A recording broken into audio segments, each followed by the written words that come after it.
This is Infection, the survival podcast recorded live on Friday, September 6th, 2019, episode 242.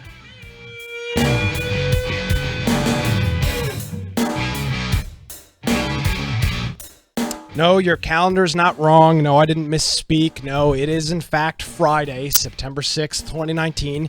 You are tuned into Infection Podcast. My name is Nick Craig. You can follow me on Twitter at Nicholas M. Craig. Of course, you can visit our website, it's infectionpodcast.com.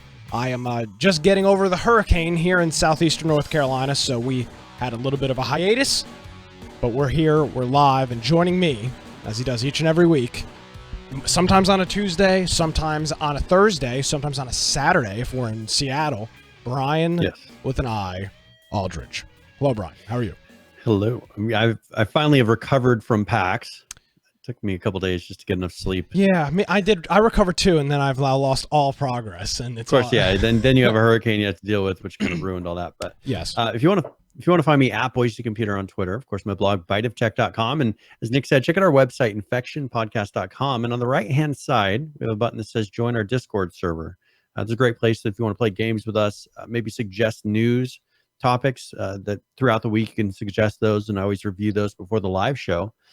We have on there a Steam group, which I probably should send out right now. It's not our normal way to do this, and they're not even shut down. I don't need to worry about that, so I can send it now. Usually on Tuesdays, they always shut down the Steam servers because of maintenance. Yeah. So I had to get it like right before, or else it's not happening. Well, let's see. It's 4:49 on a Friday, and I mean, I don't know what day it is. I kind of feel like something crazy going on. Nevertheless, we survived the hurricane down here in Wilmington, and this is going to take place as our this will be our regular Tuesday show, just not taking place on a Friday.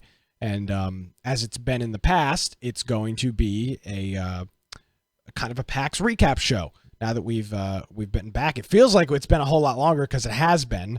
But everybody got back in town Monday, late Monday night for the people on the East Coast, and here we are as we have successfully completed another trip out to Seattle, Washington for PAX PAX West. So with that being the case, Brian, did I let you get all your beginning stuff? And I feel like I might have cut you off. No, it's fine. Just remember that we have all our show notes on there. Yep. So if there's anything that we talk about, maybe you're listening and you want to see some of the videos, the show notes would be a great place to go and check those out. They'll have links to all the YouTube videos that we're going to be showing on here.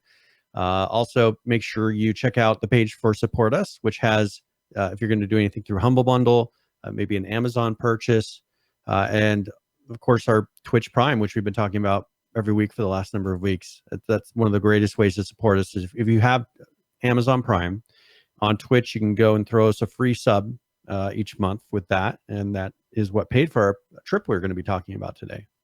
Yes, please go ahead and do that if you've got that available. You can do that on our Twitch channel, which is twitch.tv/Infection Podcast. All right, we've got some videos that we're going to be showing off this evening, and there's a couple of them that have already made their way to YouTube. But we've got some new ones as well, and we've got a couple more that are in the process of getting edited and will be up later this week, and we'll show those on the show next Tuesday. We'll have a show here coming up in just a couple of days. But before we get into any of that, Brian, now that we've had a chance to kind of detox from Seattle and let everything kind of settle, what would you rate PAX overall? What would be your kind of your 1,000-mile view now that it's been a couple days of PAX and the show itself and what was available there? So one thing I was a little frustrated about I don't know. I didn't see some of the games that I was hoping to find, like those nugget games that were like, that's a gem, right? Yeah. We went and looked, we looked everywhere. We walked miles every day inside the on the showroom floor, and we went, like, for instance, Rust was there, and Face Punch was there, and we tried to get an interview with but all it was purely sales of merch. There wasn't really anything regarding it, so we were hoping to get an interview, and it wasn't possible. Nick doesn't need to eat his hat. He's wearing it. because we didn't see a single thing from Epic or Fortnite. Yep. At the show. There weren't very many big titles as far as anything in the genre that we would usually cover. It was a lot of very, I guess, shallow games or fighter games. I mean, just not anything that's a game that had a lot of depth to it. And so that just seemed to be missing from this show. Yeah. And yeah, it was a good show. We had a good time. We saw a lot of cool things, but something just felt different this year. And this isn't just, our 5 of us, the 5 people that went from our group. I've been reading through some of the comments on the PAX subreddit and just different posts on, there's a couple Facebook pages that I'm in for PAX West. And it's just kind of the same thing. PAX itself just seemed to be kind of lacking this year. E3 was lacking this year. PAX was lacking this year. And a lot of people seem to attribute that to the fact that the next generation consoles are right around the corner next year. Yeah. So big companies like Microsoft and Sony are kind of taking it easy as they're going to be investing hundreds of thousands of millions of dollars into these new systems and getting all that stuff figured out.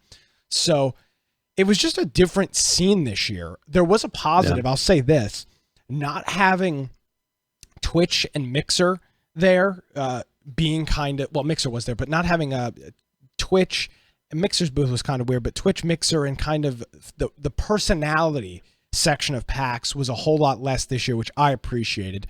Not that I don't like Twitch, not that I don't like people that stream on Twitch, but it seemed PAX for the past 3 years, a lot of it is Twitch personalities and YouTubers, and that's all fine and dandy. That's cool if that's what you go there for, but we're going there to look at video games. I mean, I can watch Jack Spector, whatever the hell his name is, on YouTube. I don't need to fly across the country to sit in a panel and listen to him talk. Nothing against him, but that's not what we go to PAX for, and I don't think that's in the spirit of PAX. So it was good to see Twitch, which did not have a booth at all at this show. There was no Amazon booth either, no Amazon gaming booth. So Twitch and Amazon were AFK completely from PAX. Mixer's booth was small, weird, set up poorly, and very, in my opinion, very poorly designed. So they were just kind of there. Facebook Gaming did not have a booth like they did last year. Oculus did, which obviously is Facebook. But it was just a very different show, and there were some positives of that. There was also some negatives of that, as I think you noted, Brian. It just there just seemed to be a lack of I don't know. I'm not going to say good content, good games, but just kind of the weird little things that we normally find at a show like PAX. Yeah, like there wasn't any really that many. We did interview one that we're going to be talking about. But as far as survival games, minimal. Yeah. Open world games, minimal. Just even BRs. Like, I didn't see a bunch of things about BRs. It was weird, a weird mix of games, and they were just games, for the most part, were games that I just wouldn't be interested in playing. It is kind of interesting to note that the BR craze, we've titled it BR burnout, that kind of the consumers are feeling. Until you just said that, I didn't really put that together. There really was a lack of, and hey, thank you, Ferment, for the resubscription. We've got a couple of other people we'll thank here in a minute. But I didn't notice it, Brian, until you mentioned it. I don't think we saw any big BRs there. Standalone BR games. I really don't. PUBG had no presence. No, which isn't expected. Yeah, I mean, last year they had all that thing, but this year, but that was with Twitch, if you remember. There wasn't anything. Yeah. So PH brings up, well, you had Cyberpunk. But we didn't. They weren't. They backed out. Cyberpunk did not go to PAX, which we were really looking forward to. And there was no presence. We went in just to even see if there was merch. I wanted some swag to have. Let's lay this out. So Cyberpunk was never going to be at PAX. They never had a CD Projekt Red never had a booth inside the convention center. What was going on was that IGN, in conjunction with CD Projekt Red, was throwing a cosplay event, like their little tournament thing. Whoever looks the best wins like some money. And they were also supposed to do a developer panel and show 15 minutes of gameplay on site. That would have been Friday night at PAX West. Yeah. 6 days before PAX West, they said, no, we are not going to PAX West. There will be no developers on site. We will be doing no panel, and we are going to be showing a heavily edited gameplay video prior to PAX, which is what they did. We can talk. Maybe we can come back around to that. I know we. Yeah. When did we talked about that on the Saturday show? Yeah, on when we were there. So maybe we can come back to that maybe a little bit later on. So Cyberpunk had absolutely no presence at PAX. They had I guess it was essentially just a party at that point because there was really nothing going on. We did get some cups, Brian. We have some Cyberpunk 2077 glow-in-the-dark cups. That's your merch. Yeah. Well, I didn't even bother taking one. Oh, I did? think Lance took most of them. So. Well, then, I mean, you had your chance to get your merch and you didn't. So yeah, I know. I just didn't want to have those. So yeah, bad memories. But but it was so that was it. Predator was there. We talked about that a little bit, and I'll continue to bash Ilphonic later on in the program, so we'll get to that. But one of the games that we kind of saw, it's kind of a weird survival game, and it's kind of a light survival game, maybe would be the best word. It's called Journey to the Savage Planet, and it is a game that is being published by 505 Games. It's an Epic Game Store exclusive on PC, and it's going to be coming out here in January. And I had the opportunity to talk with Reed, who is one of the developers at Typhoon Studios, who is the group behind who's behind this game. So but they had a really cool booth. They were in the 505 had a big booth there where they were showing off a whole bunch of different games. And I would say they had one of the games, one of the booths that seemed to be very, very popular throughout the show. So here's a quick interview with Reed from Journey to the Savage Planet from PAX West 2019. Hey, we are here live at PAX West 2019. We are hanging out in the 505 Games booth. I'm here with Reed, and we are looking at a game you can see on the backdrop right here, Savage Planet, which I just got done playing. Reed, tell us a little bit about the game. Cool, man. Well, thanks for coming by. So it's Savage Planet. It's the first game from Typhoon Studios. It's what we call an outer space explore 'em up. It's really designed to be funny, optimistic, colorful. A lot of games out there now are really dark and lots of browns and grays. So we really want to make this something where it's kind of, if we do our jobs right, it's a bit of a breath of fresh air. So you're dropped on this world. You work for a company called Kindred Aerospace. They are very proud of being the 4th best exploration company, space exploration. So they are built high on hope and crap on execution. And it's your job to figure out what the fuck's going on. So I just got done playing the demo of it, and there's an immense amount of sarcasm in this game. And something I think is a little bit interesting, and we talked about yesterday, is this game's actually got an ending. Right? There's an actual story. There's a lot. It seems like every game that comes out today is play forever and devote your entire life to it. So what can people expect maybe for playtime on something like this? Yeah, I mean, with this game, we want to make it, a good like 10, 12 hours kind of thing. You go, you play by yourself, you play with a buddy. And there is a beginning, middle, and an end. So we joke around a lot at the office. It's like, if the game's coming out, it's 300 hours. It's like, I don't have time for 300 hours. Like that's a new job. That's a commitment. So we want to make something you can jump in, have a good time with. We've been joking around. It's a game for old people because it's like, who are pressed on time, but just want to have who just want to have the gaming time they have and just want to go jump in and have some fun. So you work for this company and you get thrown onto a planet. What are you trying to do on that planet? So in the fiction of the game, so you work for Kindred Aerospace. So you're there is to you're not a soldier in the game. I mean, you have a gun, but part of it is you got to catalog the planet. You got to figure out what's going on. You've got to basically take samples from creatures. You got to collect loot and sort of scan all the different things in the planet. So essentially, what you're doing is almost like populating like a Wikipedia for your employer. So you got to learn all the weirdness that's going on here and just try and better understand it. And this game is going to be available on both PC, Xbox, PlayStation, and when is that coming out? It's coming out January 28th on PC, Xbox, PlayStation. So yeah, we're excited. I mean, we've been working on it for quite some time now at Typhoon. So we're excited to finally be letting people play it. Is this your guys' first game? It is. It's our first game. A number of the developers, we worked in the past on our creative director was on, he did Assassin's Creed 3, Far Cry 4.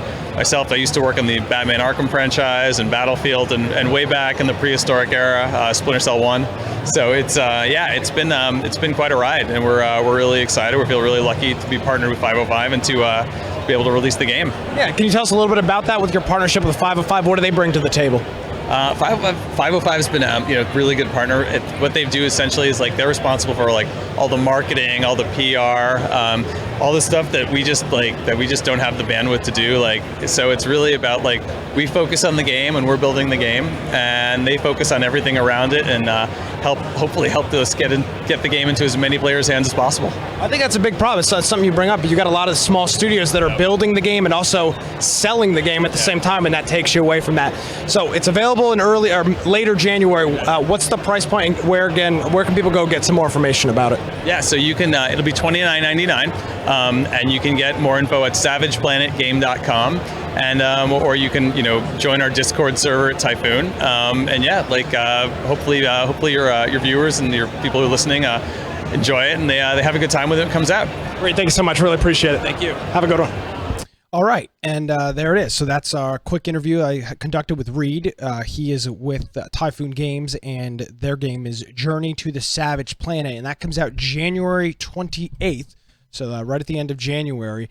And Brian, I think we saw a lot of these kinds of games at PAX, and this is it's a refreshing breath of air for me. We saw a lot of games that have endings, Brian. These games are 10, 12, 15 hours, and then you're done. And I know, and that's what I kind of meant by there weren't big open world games. There weren't just those ones where you wander around and there's no point. They're, as he said, there's a beginning and there's an end. Yeah. And that's really refreshing. We caught up with a couple of other developers as well. We'll show some of those interviews throughout the show. But there was a lot of other games that were the same thing. They have, and we did talk some open world games. For example, Astroneer, which we'll show here in a couple of minutes. That's an open world game that doesn't really have an ending, and there's still a place for those games. But another thing we're noticing is these price points. A lot of these games are, let's call it 5 to 15 hours, and are $29 or $30, $29.99, $30 for the game, which is something that we're starting to see more and more of. As people are, rather than everything being 60 on launch, which is what has kind of been in the past. I mean, it seems like most games, if you get it the week it comes out, it's $60, and then if you get it a couple of months later, maybe it'll drop down to 30. But I think that they're finding there's so many choices, they need to price it to where people are going to pick them. Yeah, and part of it also is what you're getting for that dollar amount. And I would say, and based on this game, and they don't have to give forever ongoing support. They don't have to have all these servers. I think these companies are realizing, all right, if we give a game that's a kind of a one and done style game, we can charge less because we don't have to give support. Because look at a game like H1Z1, they would have had to have hosted servers forever. Unless they shut down. Same thing with Ark, with Atlas. It's very tough for them to wind down and get rid of servers. It's an ongoing recurring expense. So they have to price it high enough to pay for those servers over the long term, even if people aren't buying it anymore. And a game like this, where this is a single player or a co-op game, so it's doing a local connection, there's not dedicated servers on it, they don't have to charge a bunch because once they make the sale, there's not any more recurring expense. Well, and one of the other things too, and I don't remember who exactly we talked to about this. We talked to somebody, one of the developers or one of the studios there, is that it allows the company to move on, and it allows them to put their resources into the next project, into the next game. We saw this a lot with Atlas and Ark when Atlas first started getting talked about and then released. We saw Ark, for all intents and purposes, kind of go silent. We had very, very few updates as that whole team went over to deal with Atlas. And if you're doing a single player game like Journey to the Savage Planet, like Typhoon Studios is doing, once the game is out and once the bugs are fleshed out, which is going to be a problem. It is on every time a game launches, there's bugs, and the bugs have to be fixed. But once that happens, they're done.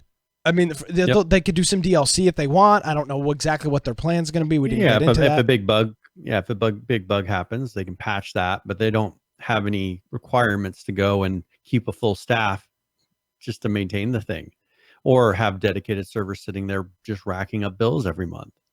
So I think that you'll see a lot more of these because the studios realize they can put them out, and it's not like, they're not tying themselves into some sort of relationship they can't get out of at that point. Yes, exactly. So that was really cool to see. The guys over at Typhoon and 505 were super gracious to us and gave us an opportunity to play the game. I know I played it for a while, and then I think you hopped on and played it for a little bit. No, I think that was Lance. It was Lance. Okay.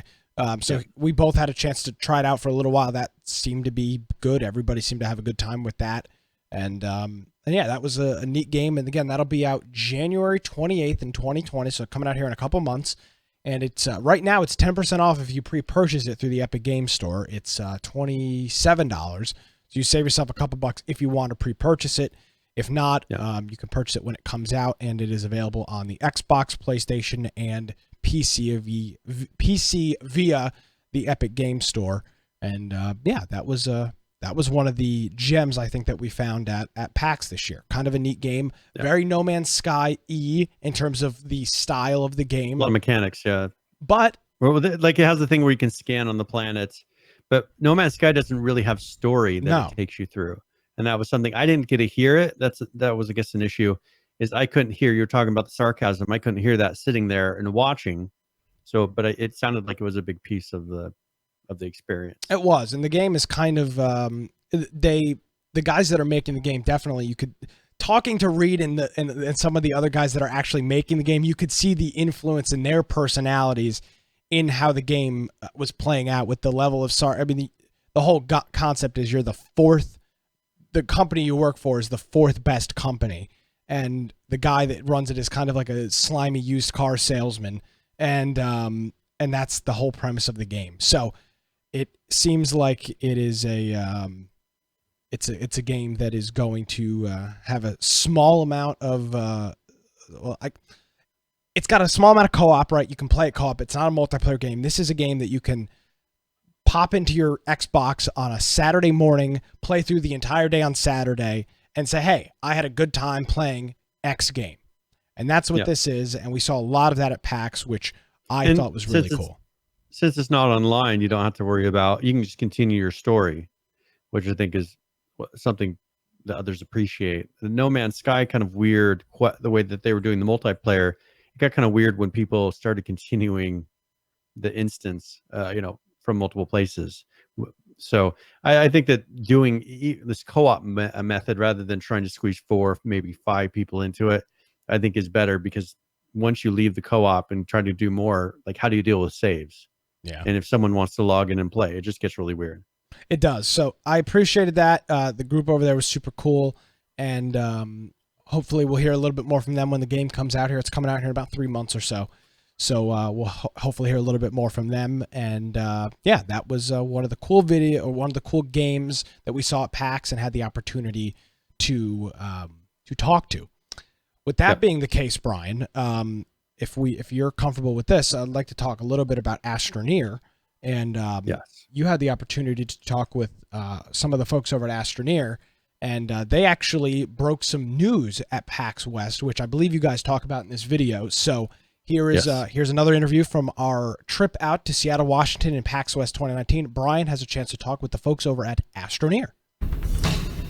All right, Brian here, and we're at PAX West 2019, and I'm here with Riley with System Era Softworks, and they made a game called Astroneer, and this is one that I think really will work with our type of an audience that listens to our game, because it is a form of survival, But so this game has been in early access. How long? When did this originally come into early access to where the public started playing it? So it came out on early access December 2016.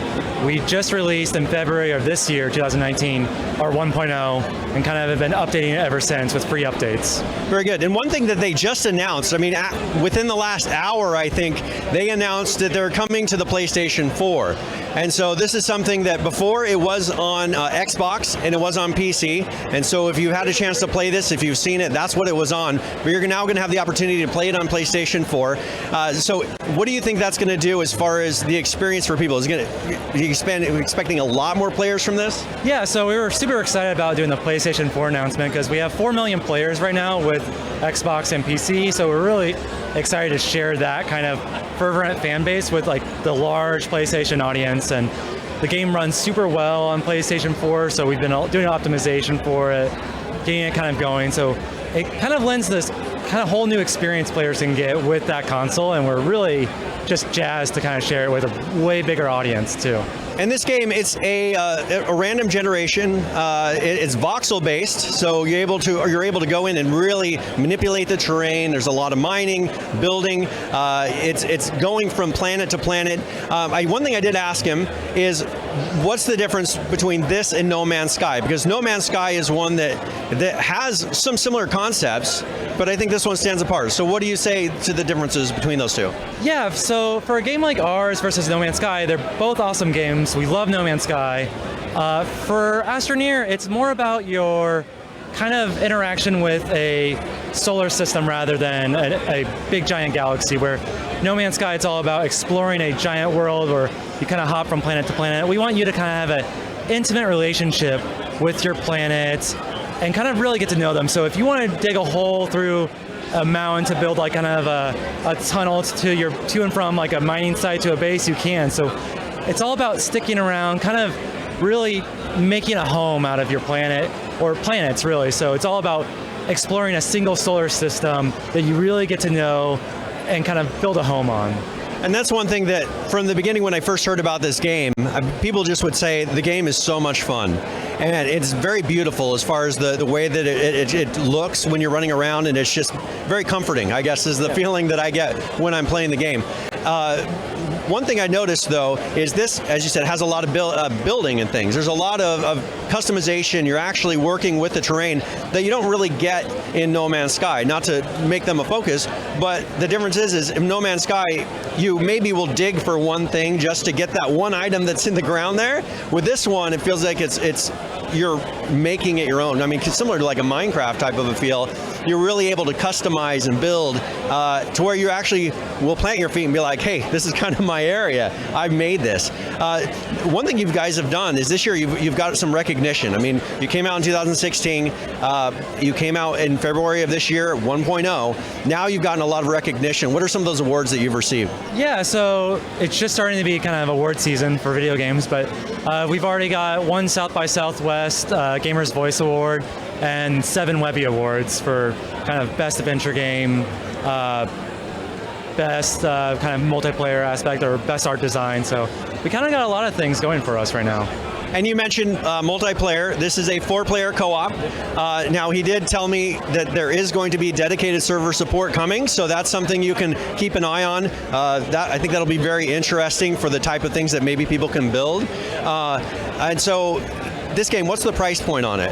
So it's $30 on Steam and Xbox, and then November 15th, it'll be $30 on PlayStation 4 as well. Very good. And that's something that this game has a lot of replayability. So a lot of times people will get a game and they'll be like, I don't know about the price, but if you're willing to put the time into it and really figure out and learn the game and dig deep into it, I mean, that's an excellent price point. That's something that we've actually talked about on our podcast quite a bit. Like, what's a good price for a game? And that's that price point that we keep mentioning, is games need to be the $30 range. And for people to pick it up and feel like, man, I really got my money worth out of that. So definitely check it out. Astroneer, we'll be talking about it more in the upcoming episodes of the podcast. But thank you very much, guys, for coming and checking us out. Hopefully, if you have a chance, go check out. I'm sure they're on YouTube. Go check out their website, on Steam, and soon be on PS4 Marketplace. So check that out, and we'll get more interviews here at PAX West 2019. All right. I thought that was a cool interview, Brian, and the guys over at Astroneer were super neat and seemed to really be having a good time with what they were showing off. Now, they were originally an Xbox exclusive game. How long did that last? Is that a year or is it a 2-year process? I think it's a year. Well, I mean, I'm assuming I don't know when they started coming out to that, because I know they went to 1.0, but I'm not sure when they actually locked into Xbox. Yeah, and so the game came out on PC in 2016. I don't think it launched on Xbox, but they had an Xbox exclusive that time. Whatever agreement they had with Microsoft has ended, and now they are ready to launch to PS4, which is super neat. And they seem to think that's going to bring a whole bunch of new players into the game. This is a game that I think I've seen I have seen a whole bunch, and I kind of have always pushed it off as one day, maybe this, and now that I've actually had the chance to see it in person and listen to the interview and watch, you played it for probably close to 15 minutes as he showed us some different things that you can do in the world.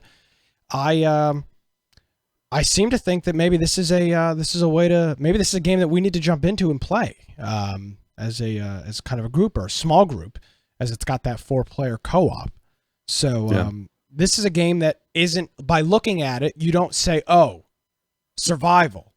But then when you start looking at the elements of the game and having to actually get into it, it is. Well, you played it, so what are the survival elements of the game? So there is, first of all, one way that they keep you kind of tied to a home area, they don't let you just wander off and go to areas that maybe you're not ready to, is there's this oxygen system that's in there. You have to be tethered to something that provides oxygen. And that's what you were seeing, was that little tether that was going to bases. And then once you're able to build a vehicle, you have an oxygen tether to that vehicle. So that's one way they can kind of control and just not have you building things in random places everywhere. They're also the base building, as he said, you're able to really sculpture the landscape and kind of build yourself into and make bases and maybe make, as you said, a mine if you want to mine certain materials.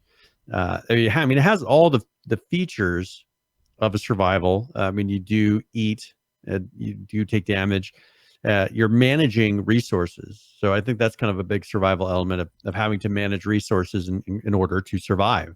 Because if you don't have oxygen, if you don't have food, you don't have water, you're going to die. And then you have to gather things to be able to build and actually expand and make life easier. So definitely hits all those, like all these other games that we say are survival. It hits all of those points, I think. Yeah, and this is from the studio System Era Software, I believe is their name, and they actually just did a big update as well, and I believe they were showing some of this off at PAX. Yeah, the exploration update. Yeah, which is because that's what I was playing. Though I was playing on the one that has the jetpack, and that was one thing we were showing off in that video was me kind of going through those hoops, demoing that jetpack, which makes you go get jet fuel. They have glow sticks, which I assume that you can throw if you're going and mining through a cave or something. You can throw glow sticks through. They last for 15 minutes. The field shelter creates a new save and spawn point, so you can make that and place it out somewhere, and it'll allow you to spawn from a location. A small camera, which you can take photographs with. I'm not sure how that plays into the game. And then those hoops, so you can make some sort of like we showed in there, an obstacle course or something. It has rings, so they have like hoops and storage rings. Those are all recreational, so they're just mostly for playing around. And then they did some updates, quality of life features, and bug fixes. Yeah, and it definitely is a game that, as we've been saying, has got those survival elements. But if you just look at it, if you don't actually open the book, if you judge it by its cover, you say, oh, no, this is kind of a kiddie pastel style color game. This is not my kind of game. Well, and what made me find it originally is I was playing Wildlands, which is more of that. Yes. Wildlands is very simple, and I was like, well, I like the concept of Wildlands, but I just wish it had more depth. And so I did some research, and I found Astroneer is like Wildlands, but it has more depth, and it's one that you can go through and do a solo game, and so it is a very fun game. So I would encourage people, if you're interested in that, the price point, as we were talking about, it's very good. If you're looking for a game that you can just go in and kind of do your own thing, it does support 4 players. So if you want to group up and play together, you can, but it's not required. And he did say, I could mention, but it's not been officially announced yet about dedicated servers. So I think that would be good, because one person isn't hosting a save or having to deal with the save things. You could have a dedicated server that just holds that save file so people can log in and run around and build, and everybody's always on the exact same version. And looking at the game right here on Steam, Brian, it's available it's actually on sale right now. It's special promotion until the 9th. It's 25% off. So you can pick it up for $22, which I believe I'm going to do right after I need you to remind me after the show today to pick this up before this sale's over. So until September 9th, which is, look at that, a Monday, you can pick up this game for $22. It's got 34,000 reviews on Steam. 85% of them are positive. So this seems to be a game that for even $30, if you're paying full price for it, people seem to be having a good time and really exploring the world and enjoying what they're doing on it. It's a single player, but it's also supports 4-player co-op, and apparently dedicated servers coming up in the future. Coming soon, yep. Very good. So that was very cool. Those guys were super cool to us, and they actually told us before the announcement what the announcement was going to be, and said, "Hey, come back after we do." I don't remember where they announced it. I think it was maybe at the PlayStation booth. But they told us, "Hey, come back a little bit later in the afternoon after we do that announcement. We'd love to talk to you." So that was cool to talk with them, and they had a cool little bit. They were actually selling merch, which we saw a lot more of this year. They were selling, water bottles and T-shirts and things like that. And it's got clearly a big player base. It's got for 35,000 reviews on Steam, so people are definitely playing it. And and it's, if you look at its tags in Steam, it's an open world survival space multiplayer sci-fi. It fits right into it's kind of like Subnautica. Yep. That's another one that has a similar concept to this. So if you're interested in it, check it out. They have that new update, so it'll have a lot of new content. And so it's ready to go. Another on sale. It's hard to beat that. Yes, please, Brian, for the love of God, please remind me. I'll remind you. Please remind me to buy this game. I'm going to be very, very pissed when I have to pay full price for it. Another game that we saw at PAX West, and a game that was actually new. It launched on Thursday. That's not. Yeah, actually, no, it launched on Friday, rather. It launched on August 30th, which was the first day of PAX West. That was Blair Witch, which is obviously based in the Blair Witch lore, the IP of Blair Witch. And this is a kind of more of a horror game, but it's got some survival elements. It's got the survival look. It's definitely got that F-13 Dead by Daylight kind of style grunginess of the look. It's if you've ever seen anything Blair Witch, it's got the Blair Witch look. So I had the opportunity to chat with one of the developers from the Blair Witch game at PAX West 2019. We're here live at PAX West 2019 in Seattle, Washington. As you can see from our booth behind us here, we are looking at a survival horror game that is the Blair Witch. And I'm here with Barbara, who's actually with the team. And this game, as we're recording this, it's Friday the 30th, the first day of PAX. And this game is just released today. So let's hear a little bit about the launch of the Blair Witch game.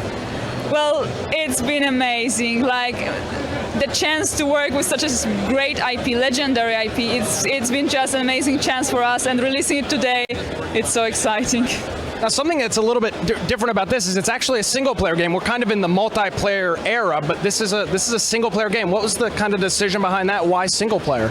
Well, we at Bluebird team are masters of horror that is based on atmosphere, on twisting your perception.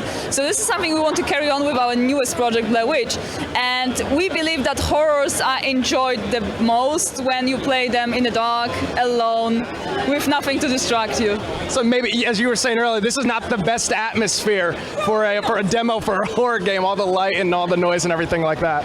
But the thing is, it still works, so it just proves the quality is there. You guys are in a couple locations. We're up here on the 6th floor, and this is where your booth is, but you're also partnered downstairs with Corsair, I believe, and there's a whole demo of that. What's been the reception from people that are sitting down and playing it today? Well, it's been great so far. Our priority with this demo is to showcase different mechanics of the game, not really just the story, but more of what kind of environments you can expect, what kind of mechanics you can expect, and people are enjoying that. Like, we showed some of our new puzzles, they get a great reception. We showed some of our combat, and obviously we showed a part of the Blair Witch house, and it scared people. So what can people expect from this game? It's available on Steam as of today for $29. What can people expect from this, story-wise, length, things like that? All right, so our games are mostly very heavy on the story. So obviously there will be a good psychological horror in there. You can also expect a dog, which you can pet. Yeah, and a lot of good horror because it's Blair Witch. It's a legendary IP that just needed to be done right. And the length of the game is about 6 hours, depending on how much you explore, how much you want to fill the holes in the story. So yeah, that's what you can get for those money. I like that. I like the idea of like a 6 hour. We were talking earlier, kind of like a Firewatch kind of thing, where this is the length of the story, and you can make it 10 hours probably if you want to take some time and look at all the individual detail. But are you happy with that time, 6 hours? Do you think you're able to develop the story enough and do everything you need to do in that 6 hours? I would say that making a right pacing for a horror game is really, really tough, and it's really, really important because you always need to keep the player on the edge of their seat.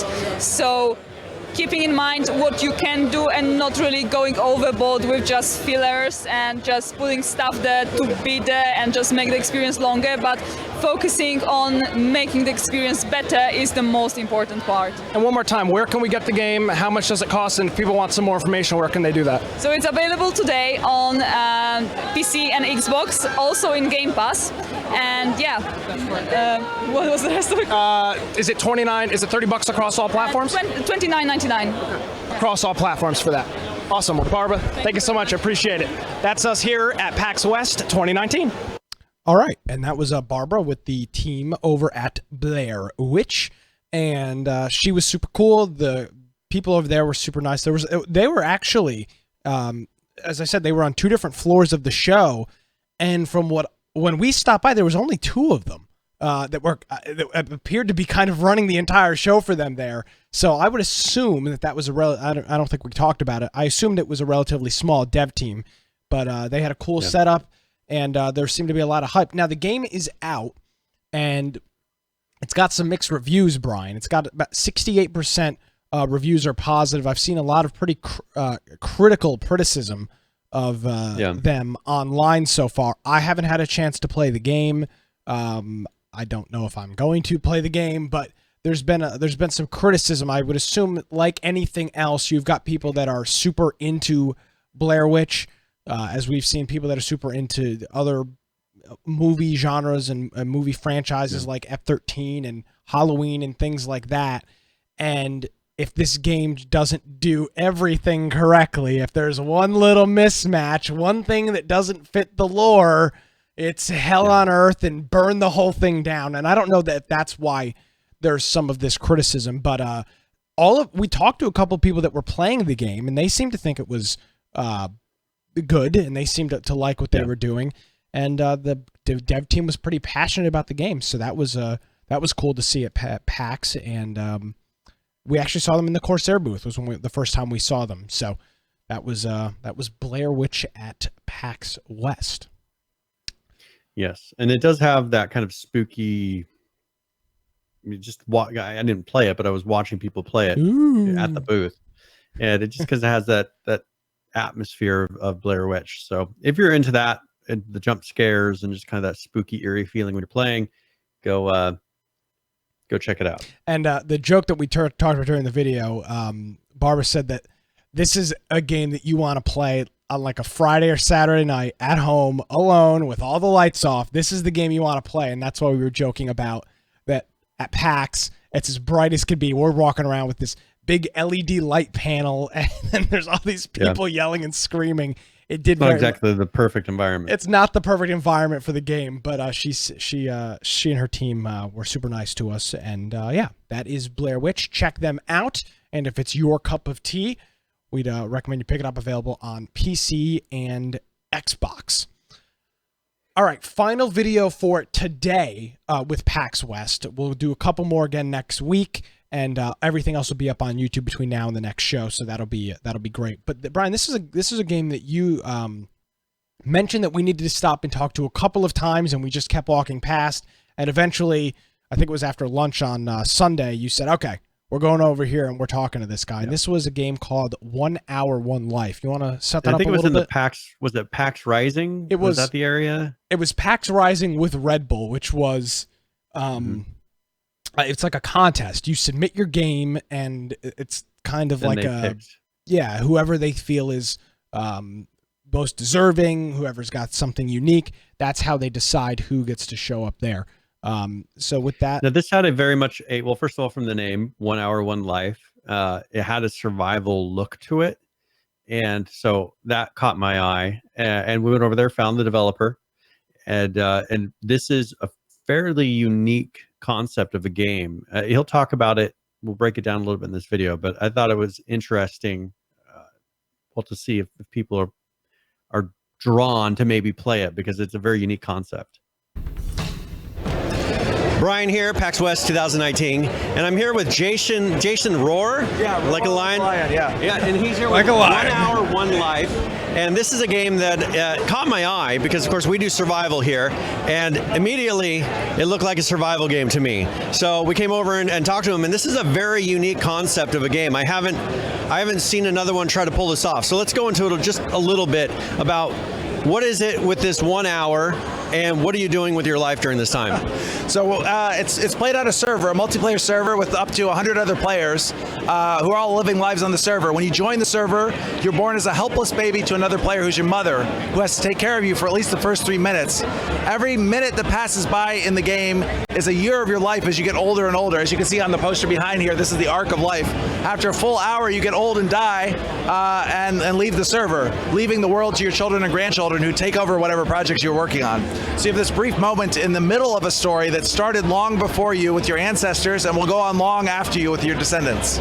So that's something that's interesting about this is you're playing for a period of time knowing that you're not going to be able to keep what you're making or doing, but it's going to be someone else that's continuing that on. So this big world that's being built, and it has a lot of the survival mechanics from what I can see, but this is a PC game, so it's available on Steam right now. Yeah, it's been out on Steam for a while. So everything that you see here on the screen in the background was built by our ancestors. I'm a helpless baby here right now, and my mother's taking care of me, but there are generations and generations and generations of people who built the well, the walls, the floors, the farm. And so when you're thrown into the middle of it, you sort of inherit all of this stuff that other people built for you, and your mother takes care of you. And so when you have a baby of your own, you're like, I better take care of you. Someone took care of me. I better keep adding on to this thing. And what gives the stuff you're building in the game meaning is that somebody else will benefit from it in the future. So one interesting thing, though, is there a point where you do server resets? What's the life cycle on a world? So right now, the game is going on an arc kind of system where the very first player to join at the beginning of the arc is Eve. She's the first player, like there's nobody to be her mother. She's plopped down like by a lightning bolt, like by an act of God. And she's the root of the family tree after that. So there are a bunch of Eves that start different families around on the server for 8 hours. After that, the Eve window closes and there's no more Eves. So whatever families exist. Then the families live and compete and interact and negotiate and maybe have wars against each other or whatever until there's only one family left. And once it gets to that point, it's like game over. You guys lost. And then the world has an apocalypse, which is a big white flash that wipes everything out back to nature, and everyone's standing there naked again. Like, what happened? Nice. It starts over with new Eves coming in to start new families. Cool, because that's what I was wondering. Is it seems like you would get a lot of clutter. I mean, you can't just have it go on forever, but it's good that you have a reset system. So, but it's up to players how long it lasts, right? If players manage the families and help them all survive and keep them going, it could potentially go on forever. But there's always like human nature kind of takes over, and one thing happens, one thing leads to another, and different families die out, and then it's over, right? So how do people choose servers on this? Is this something where you have a couple servers that people play on, or can people host their own servers? What would the average player base be? Like, what would the average community be? How'd you get into that? So right now there's between 50 and 100 players depending on the time of day, and they're all fitting on one main server. But there are 15 servers that I'm running that are kind of like low pop servers, right? They're overflow servers if the population ever grows too big, but players can pick them on purpose if they want to, and then go play by themselves if they want to. And then there's a bunch of mods, like there's 2 Hours One Life that somebody made, and there's a community Crucible server, and there's a bunch of private servers that people are hosting and for their friends and stuff. So the entire game is actually open source, so it's very easy to get a Linux machine and throw up your own server, make mods to the game. All the artwork is available to modify as well, right? And that's one thing that we were talking about before, is you have a lot of other games. You've made 19 other games that you've made? This is my 19th game, yeah. So this is 19th game. This is made under C++. He pretty much coded it from scratch. And so a lot of heart, of love going into projects like these. And if you guys are interested in checking it out, make sure you go on to Steam. 1 Hour, One Life. This, as he said, it's open source. People can go check it out. So it's free? Is it free to play, or how does this work? So the way that the open source model works in the case of this game is the game is actually open source. All the content is available on GitHub. But if you want to play on the official servers, which is where all the action is happening, it's $20 on Steam. Okay, so if you purchase this, then you have the ability to access the public servers. But one thing nice about the open source is you could go test making mods, working on servers and running them on your local network. Have a community that plays on one of these servers. So very cool. Check it out. So it's $20. Check it out on Steam, and hopefully we'll see you again in the future with your 20th game, maybe at PAX West next year. So thank you very much. We'll see you guys later, and thanks for catching the show. All right, that was a kind of a weird hybrid survival kind of game, and the guy is essentially recreating real life. I mean, I don't know. How do you describe that, Brian? I mean, he's essentially creating a life cycle in a game. So one thing he was kind of showing at the beginning is you are totally helpless for the beginning of your life. You spawn in as a baby, and it's the job of another player to actually raise you until you're able to go around and start fending for yourself. Yeah. And that's what somebody did. And they make it to where there's kind of like a community to where I didn't really see any trolls as far as people just going in and trying to kill people, because the goal of the server is to continue. You're going to spawn in and you're going to become a baby that then inherits everything that the person before you did. And then you're going to spawn somewhere else on the map. And then once you die, and then inherit someone else's thing that they've been building. So I've not seen another game do this in this way. And so would be interesting to see how well does that play out. Do people always follow the rules? Do you have people that just sit there and let the baby die? I didn't see that in the demo, and then watching that unfold, people seem to have been playing and treating it, I guess, like the game was supposed to be. But that would be interesting to see in a real world environment once he fully releases and it becomes played by your average internet user. Yes, and the game is available on Steam, where you can buy it. You can also buy it directly from his website, and it's been out since November of last year.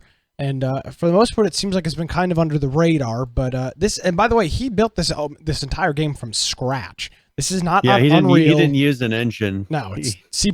He wrote it in C++. So this guy's hardcore. Yeah, he knows what he's doing. Self-punishment. Well, I mean, he seemed to enjoy all that. Here's a picture off of their Steam. This is what their booth looked like in Seattle. And he said the thing is, he said, he does all the artwork, he does everything. As you can see, it's like he's just kind of sketched and put together a game. Yeah.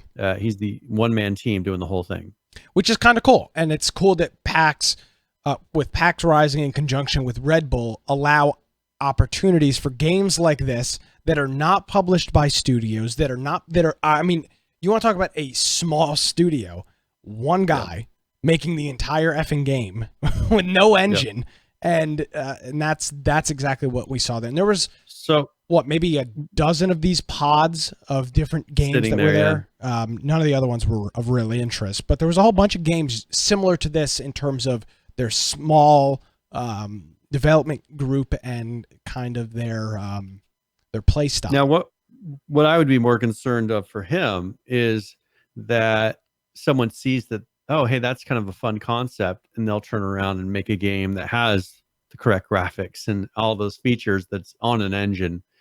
I would think that there would be a point where if people are like, oh, that's a unique concept, and there's not another game that's doing that right now, that you're going to see other companies just like BRs did starting to make a game that will be a little bit easier to sell. I mean, because there it's hard when you can tell, like, he drew the graphics and it's not done by a 3D artist and all that. I could see another group coming in and making a very similar game but claiming it's more polished. And the time to play this is kind of the unique part about it. You live your entire life in a single hour. So you literally play for an in real life hour, and that is an entire life. It's 100 years. Yeah, well, 60 years. So it's, excuse me, 60 years, yes, of course. That's how time so they're works. Doing 1 year per minute. Yes. I'm slightly retarded, so please don't worry. So 60 years, they just do the lifespan of 60 years, and then you die, and then you start over again. So your goal is to advance your civilization as much as possible in that hour. Absolutely. And then do it all over again. So kind of a really neat concept, and something that you don't really see a whole lot of. It's available for $20 on Steam, and overall it's got mostly positive reviews. So people that are playing it seem to like it, and you can also buy it directly from his website as well, which appears to also be handmade and not using any sort of CMS based on the layout of that. So that was a cool interview and a neat game. He probably wrote it in C++. He wrote the engine, the web server. Web server. Yes, he is running his own web server in C++. So that was cool, and that's kind of our PAX West video right now. We've got some other ones in the hopper. I had a really good conversation with the folks over at Discord. I'm not sure how much of that video I want to show on the show. It's a long video, so maybe we'll show a couple minutes of it next week, and then upload the rest of it to YouTube. We played an interesting kind of Dota style co-op game. We'll talk about that. We'll have that for next week. And then finally, Brian, you interviewed a kind of a new MMO style of game, The Life of Epoch, and that is, or The Last Epoch. And we'll have that next week as well. So a couple more videos coming up next week. Those will be up on YouTube as well as all the videos that we just showed today. So that's our PAX West coverage for video wise. Now, I do want to talk a little bit about Cyberpunk, because they released that video, and we talked a little bit about it on our Saturday show that we did. That is up on YouTube. It's called The Survival Podcast, Infection the Survival Podcast PAX West 2019 edition. And it was myself, you, Green Man Cartoons, Landgun, and our buddy Sean. And we all kind of we talked about some interesting things. But we talked about Final Fantasy, which Lance and Green Man had the opportunity to play. They're doing a Final Fantasy 7 Part 1 thing that they had there. And we talked about a whole bunch of things in that episode. So if you didn't have a chance to check that out, it's on your podcast app, and it's also on YouTube. And we've gotten some real positive reviews about that. But I do want to read a comment off of our YouTube video here. This is about Cyberpunk, and this is on that video. It says, nothing in the news. This is from Crazily. Nothing in the new Cyberpunk trailer had me excited. I have a feeling it's going to feel like a repetitive game experience. I was also disappointed in the graphics quality. Cab Beats responded to that and said, it's been in development for 5 years now. It's going to have tons of things to do. The graphics in the trailers because of the compression on the video, hoping we get a full HD soon. And then Crazy said back, I hope it lives up to its hype. Time will tell. Yeah. The graphics were and it was not compression. The graphics were atrocious. The rendering looked like garbage. Well, there were certain scenes. So Yeah. there were certain scenes that seemed to be good, and then there was other ones you could tell like they just weren't nearly as good. And so I'm not sure if there's just certain scenes that they knew were going to be in trailers and they were going to be doing teasers with, and they made sure those were all out, or if that's the difference between something that's 100% a cutscene versus something that is kind of a cutscene that's more like gameplay. I'm not sure. But there were periods where it's like, oh, that just looks out of place with everything that we've seen up to this point. Now they put out a tweet and they're talking about multiplayer. Brian, what did we find out about CD Projekt Red in their new game here, Cyberpunk, which is supposed to be out in April of 2020? And I think we need to put a new prediction in the book at the end of the show, if we didn't already. So what do we have here from them this week? Well, they just said that they're confirming that there will be multiplayer, because that's something we weren't sure of. Yeah. And it's this giant world that's, who knows, but they're in April of 2020, they're releasing the single player, and then later they will be releasing that multiplayer version. And they also are saying if you want to apply, they have positions they're hiring. Also, they said they're going to be following up with DLCs, more single player content, and then after that they'll start on the multiplayer content, or actually delivering multiplayer. Yeah. Now, obviously, if they're still hiring for the multiplayer, we would expect that is going to be very far down the road. But nevertheless, that's their plan.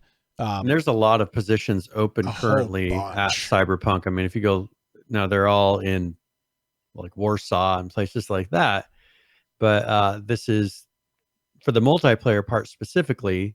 They're doing a 3D character artist, a design director, DevOps engineer, game designer, lead QA analyst, network programmer, senior gameplay programmer, and tools programmer. That's specifically for the multiplayer aspect. And then they have art, design and creation, just a whole bunch of other technical bunch of positions there. And so none of these look like they're in the United States. They all look like they're overseas. So if you're willing to travel and you want to help make this game, all right, Brian, you can push your money where your mouth is, bro. You're a hotshot graduated student now. You're a grown ass man. Come on, dude. You don't want to live in Roarclaw? No. What? It's not Boise. It's not Boise. Yeah, I need Boise. I need Boise air. They're hiring a whole Keeps me bunch. young. Yeah, well, that's debatable.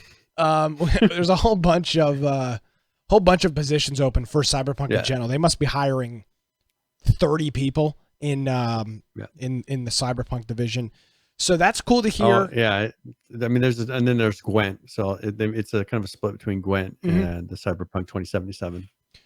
So as information continues to flow out from those folks, we're starting to get more and more of a picture painted on what the game is going to be. I personally was very disappointed by the trailer. I think all 4 or 5 of us, including myself at PAX that watched it, we watched it on Saturday morning. We're very disappointed by the trailer.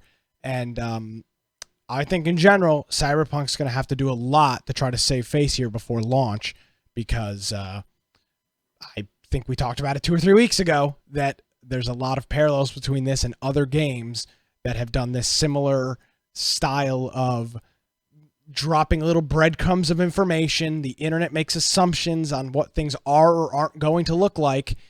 And then where do we end up?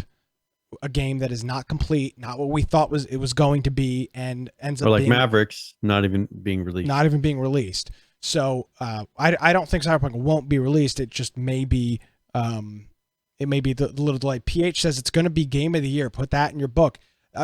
I really do think it goes one of 2 ways. It's either the greatest thing ever or it's an abysmal failure. And if I was gambling right now, I would say that the arrow is leaning a little bit more towards it being kind of a train wreck, just based on some of the scarcity information that we've seen recently, last minute changes of plans, showing actual gameplay and not highly stylized videos, which is what we saw. 15 minutes. I was hoping for 15 minutes of actual, like, here's us running around and doing 15 minutes of play. It was so edited. Oh, there was almost no gameplay. Made me nervous. Almost no gameplay. I couldn't tell what was gameplay. Yeah. It wasn't like, here, let's follow this player and let's just go through it and see what it's like. There was none of that. You couldn't tell where the gameplay was versus a cutscene, which is a huge problem. So that is kind of where we are from CD Projekt Red and Cyberpunk, which was not at PAX. They were not. They were not there. They did a little party with IGN.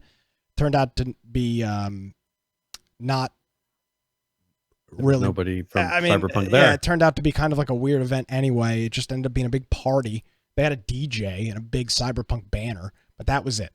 So we will. We should ask them to give us the banner. Yeah, I'm sure in our position to ask, hey, we do a podcast. Can we have your banner? They didn't even want us taking those cups that we stole. Yeah. Yeah, so Lance has stolen property now. Hey, so I don't have any of that, of course. No. Yeah, I don't want to implicate anyone in the show. IGN almost killed the Faction podcast. That's confirmed. You heard it here first. It could have been real bad. IGN was trying to take us out at their party. They did their best. Yeah, they did their best, but we're back at it, baby. We're still here. You know what? IGN tried taking us out. Mother Nature and this damn hurricane tried taking me out yesterday. It's not going to work. We're still here. The most consistent survival podcast in the history of the world is 242 weeks later. So they tried to kick Green Man out. I mean, they did. They tried to deporting him at the IGN party out of the country. I mean, it was just a real mess. Yep. So one thing I was going to mention, Twitch, they're doing September this month. Oh. So people can get discounted subs on channels. Also, if they get bits, you get 10% more bits, I guess, sponsored by Subway.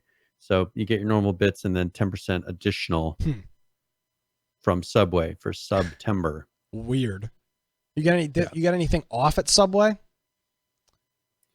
I know this is all Twitch. So I'm wondering if there's like do we get like a half price meatball marinara or something like that, Brian? What's the what's the kind of the connection here with Subway? If I show that if I walk into Twitch or if I walk into a Subway and say, "Hey, I'm a Twitch affiliate," do I get like a free drink and chips or something?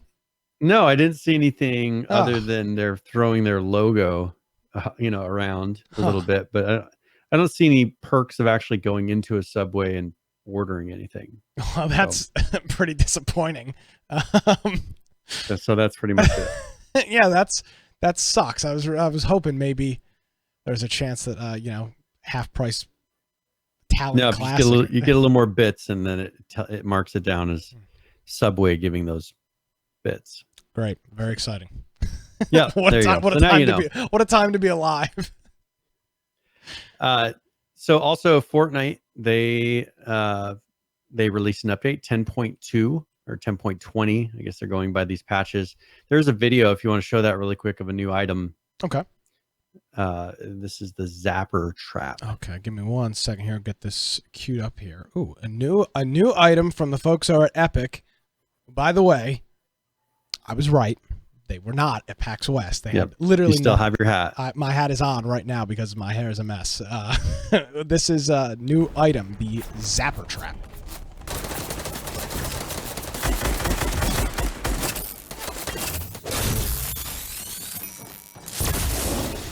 Oh, cool.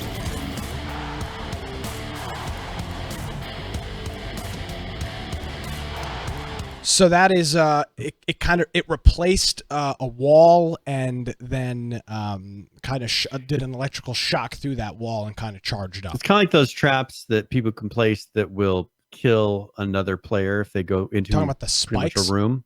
The spikes, yeah, but it's where you can toss it at a building and it becomes that and kills whoever's inside. Yeah, that's neat. So that's a new item, and that's part of what? That's part of patch what? 10.20. 10.20. So that's in this latest one. Other than that, there's pretty much fixes and some changes to creative, which they're still working on. Isn't that interesting? So, you think that'll stop at some point? Do you know of anybody that's even playing it? Well, I mean, are they playing the long game? They're building things in there. So, I mean, like for instance, what they added to creative was a prison prefab. So it's a full prison that could be placed. And also a factory prefab.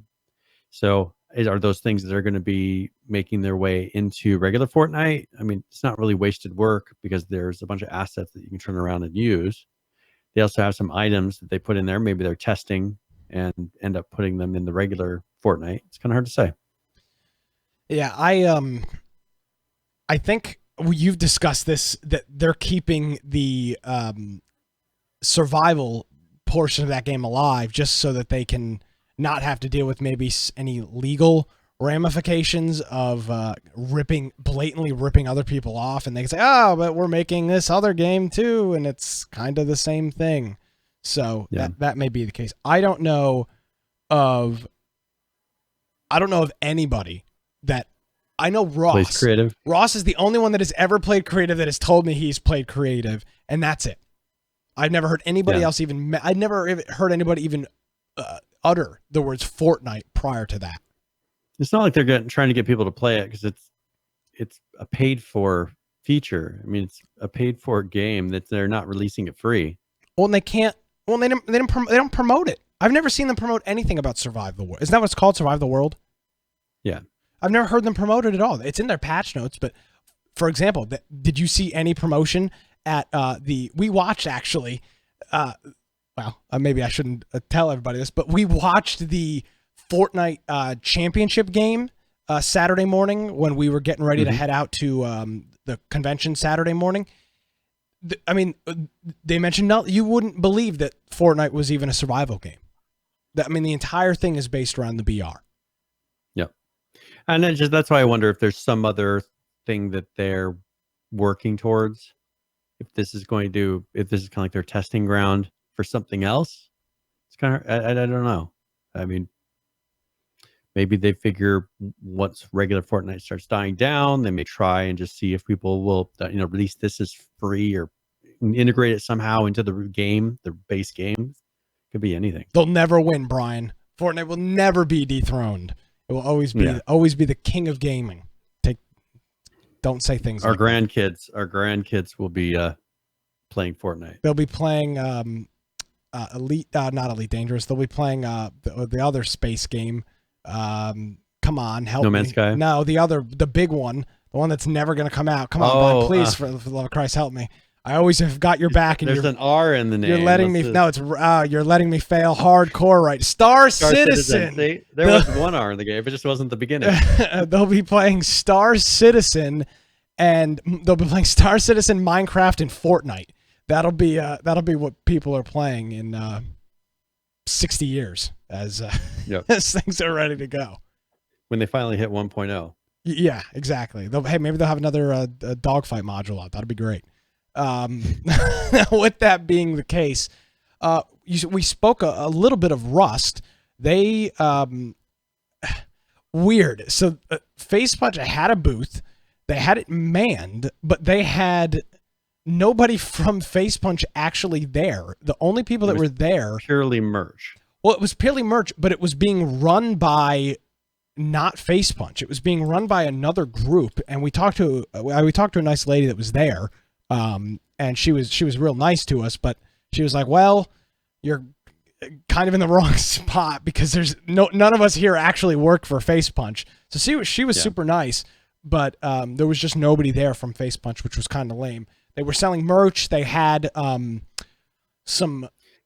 backgrounds that you could stand in front of. Yeah, they had some like plastic guns and like a plastic rock, and you would stand in front of the background and like hit your friend. I don't know. It was kind of pose, kind of interesting. So we've got two videos here from Shadowfrax. Which one should I show first? Well, no. So the first one is from FacePunch itself. Oh, so okay. I'm going to play that one. So this is going to be discussing like the new helicopter and things. There's some changes to the helicopter. Perfect. And this is a video that is coming direct from FacePunch.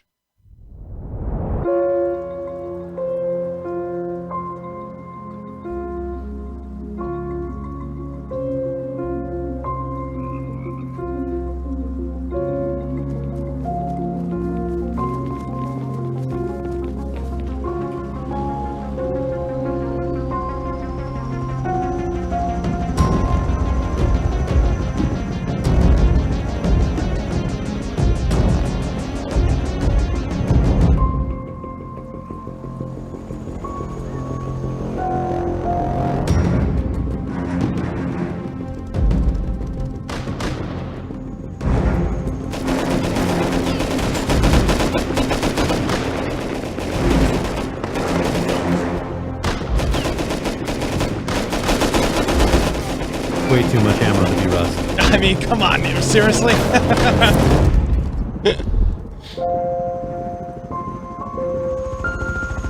One shot, then you crash your helicopter. Nick's about to run into the water tower.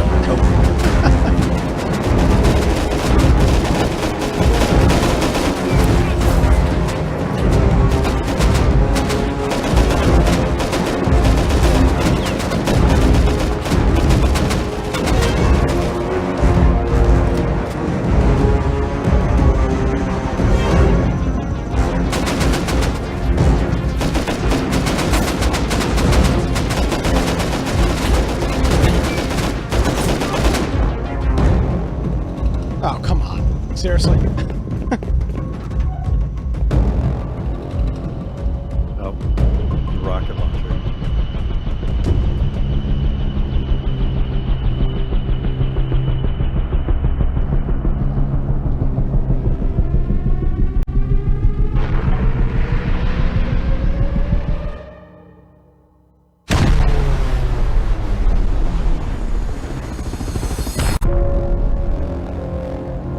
Wow.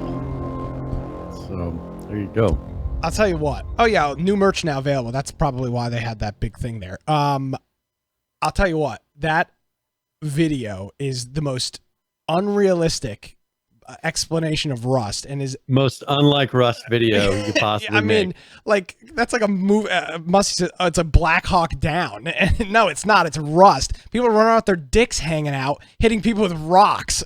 Where is that? That isn't Rust. What the That hell was is like that? weeks worth of gathering ammo wasted in a few minutes. Well, hey, they got to stylize it. They got to sell it. The helicopter does look super cool, and it, unlike the little two-seater helicopter that's in there now, which really provides you no cover. You are sitting essentially open to the elements. This one is made out of sheet metal, and it provides you some cover. And it's going to be interesting to see how that plays out in game and what goes on with that, and what people do, how expensive those are to maintain and repair and keep up and running.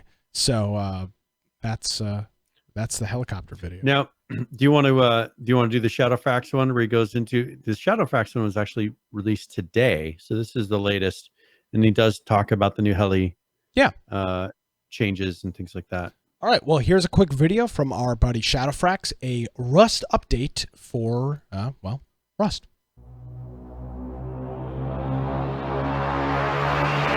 Greetings, survivors and friends. Shadowfax here with all the important news of what's been done to Rust in this week's monthly patch and forced wipe, plus everything I know about what's going to be shooting out the end of the pipe at us over the next couple of fortnights. So buckle up. First, unless you've been wedged inside a propeller shaft for the last few weeks, then you'll know this patch saw touchdown of the absolute unit that is the Scrap Transport Helicopter, or Whopperus Chopperus if you want to use the Latin. I've already dished out a load of info about this over the last month, but here's a quick recap and data burst for you. The new Zerg delivery system will spawn at various points on the map, with about 5 of them at any one time on a default-sized island. They have 1000 HP, hold 500 low grade in the tank, but burn it twice as fast as the Mini-Me version. You fly them in the same way, but they're generally more stable and forgiving. There's room for 2 in the front and an absolute crap load to wander around freely in the back. Just make sure you call Guinness first before attempting any world records. They decay in 3 hours, there's no point storing them inside to save you the bother of trying, and you can repair them with metal frags. They also insta-crush anyone who's stupid enough to stand under them. Talking of which, and this is just between you and me, you understand, but I found that you can squish other players and NPCs in the compound and bandit camps, and nobody will bat an eyebrow. Safe zone my ass. Just whatever you do, don't tell Facepunch, or they'll probably patch it. I'm just sitting here wondering, what's next? What form of transport could you possibly give the person who has everything? Pedalo? Ice cream van? Segway? Inflatable banana water shoes? Leave me a comment. As a countermeasure to the inevitable increase in air traffic, rocket launchers and HV rockets have been both lowered in tier and crafting cost, plus they are now more accurate and do extra damage to air vehicles, with 3 HV rockets being enough to knacker a Whopper Chopper. SAM sights are also more effective. Oh, and HV rocket damage to everything else remains unchanged, in case you were wondering. There's seriously a lot of other changes in this patch though, mainly thanks to Facepunch cancelling all their prototype projects and shifting about 10 devs over to Rust. That's 100 extra fingers and thumbs smashing out the code presumably, so you're in for a treat over the next few months' patches. But here's a quick roundup of the rest of what happened in this one. If you remember me mumbling something about it last week, from here on in, auto turrets are not quite so auto. As threatened, they now require 10 electricity to work, have 3 outputs for low ammo, no ammo, and have a target notifications. They have to be empty before you can pick them up, and they now can't be drained without the drainee taking damage. Or at least that's the plan. In combination with these, we now have fuel generators, which are a fairly easy to come by way of turning low grade into a 40 power output. Plus, they have inputs for turning them on and off remotely, so you don't have to waste any of that precious horse fuel. As an extra balancing measure, F1 grenades were made less bouncy, their fuses were shortened, and they're more effective against turrets, requiring only 10 to destroy one. Horses were improved and should feel more responsive whilst performing better. Their health was lowered, probably in anticipation of horse armor, and you can now lead them to you in case they get a hoof wedged in something. Oh, and being able to snaffle hitching posts and troughs indoors now means proper stables are possible. Tool cupboards will auto-authorize the person who just placed them to save you valuable seconds. Pressure pads can now be easily secreted under rugs and give out a signal when trodden on, even when not powered. And if you go down to your local rad town today, you're in for a big surprise. The Sparkies have been in and actually wired up the puzzles with actual wires that you can actually see. This means they don't require anywhere near as many brain cells to figure out now. You'll barely be thinking. In other news, the Linux client is now dead and gone, but you can get a refund if you had it. Just make sure you've run it at least once in the past year and request your dosh back through the usual Steam channels. The Linux server still works though, in case you wondered. Also, with this change, Rust no longer supports Vulkan on Windows. Not that it actually gave any performance improvements, apparently. You'll notice when you run Rust now that the usual game launcher window is gone, and resolution and full screen options along with VSync have been moved to a new screen menu in-game. There were various bug and exploit fixes. Knockers no longer protect doors against explosive damage, you can't glitch inside the Chinooks on the cargo ship anymore, and hot air balloons won't destroy copters if you fly over them. Praise be! There were a number of small UI improvements which I'll let you pick up on yourself, plus a bit of recoding in this area should help reduce UI-related performance spikes and issues. Small maps now have big monuments back, apart from the launch and the excavator of course. You still need a map over 3.5k for those to appear. Helicopters have had their sounds revamped, and there's even a proper Doppler shift effect now. Let's just listen to that, shall we? Smashing. Also, for filmmakers, a number of new debug camera controls were added, and I'll stick a list of them in the description if that interests you. In performance, texture streaming is finally here, and it actually works on the latest version of Unity. You may or may not see a huge difference depending on your system, but it has been enabled on about a third of all textures, which currently saves around a gig of memory and will likely be expanded in future. There are new shadow quality settings if you want to make things look more realistic. However, for those of you who prefer more than 3 frames a year, normal shadows should now run 25% faster with the same perceived quality. Temporal anti-aliasing and motion blur effects were greatly improved for foliage and cloth, and a big push was made this month to tackle meshes and their memory footprint. So far, the optimizations have saved around 700 megabytes along with faster rendering, and there will be more to come, so stay tuned. Crunch texture compression was enabled for all workshop skins shipped with the game, and this basically reduces the install size by a whopping 8 gigabytes. Please note though, it doesn't affect RAM usage, just disk space. Rust clients now use IL2 CPP, which can, under some circumstances, take the load off of CPUs a bit, but the main advantage is to make cheat creation that bit harder. Not impossible, of course, but it's definitely an extra hurdle. And there was some garbage collection improvements and benchmarking work, all intended to help the team pinpoint areas to improve upon. I'd recommend reading the blog if you want full details of all the performance gains this month, because I can see your eyes have have almost fully rolled back into your heads now. We're still waiting for modular vehicles, musical instruments, and the big switch to HDRP, which I've already said enough about for now, I think. No news on when we'll get all these yet, but I will tell you when I find out, of course. And lastly, a few really interesting quality of life improvements to look forward to, as well as adding notes to maps, points of interest, and seeing where we died. It looks like we'll be able to see where our sleeping bags are too, along with their timers, and we'll be able to click on them to respawn there. Item splitting is getting some love. There'll be a number of options for splitting involving the middle mouse button, and you'll be able to right-click on the item split bar to type an exact amount. We'll be able to right-click and drag to spin our player model on the inventory screen. Good for checking out those skins. You'll also be able to turn this model off for extra performance. And quick crafting is getting an overhaul. Right-clicking a quick craft item will remove it from the crafting queue.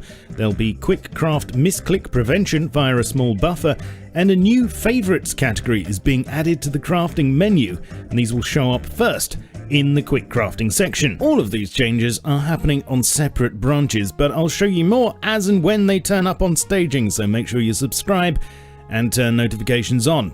Right, you're up to date. Please spank the like button into submission. Follow me on Twitch for streams throughout the week.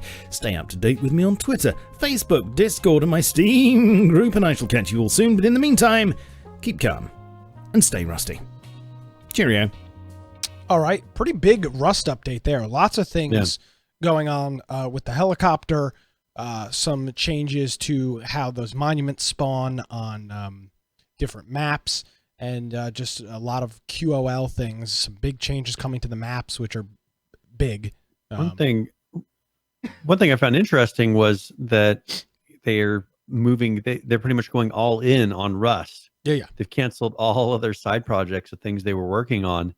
And as he said, moving those developers to Rust only. So they must believe that there's a big future for Rust. Well, I mean, Brian, you look at, got to be their biggest income. You look at the player base for Rust. I mean, we'll do current players here in a couple minutes. There's freaking 65,000 people playing Rust right now. Yep.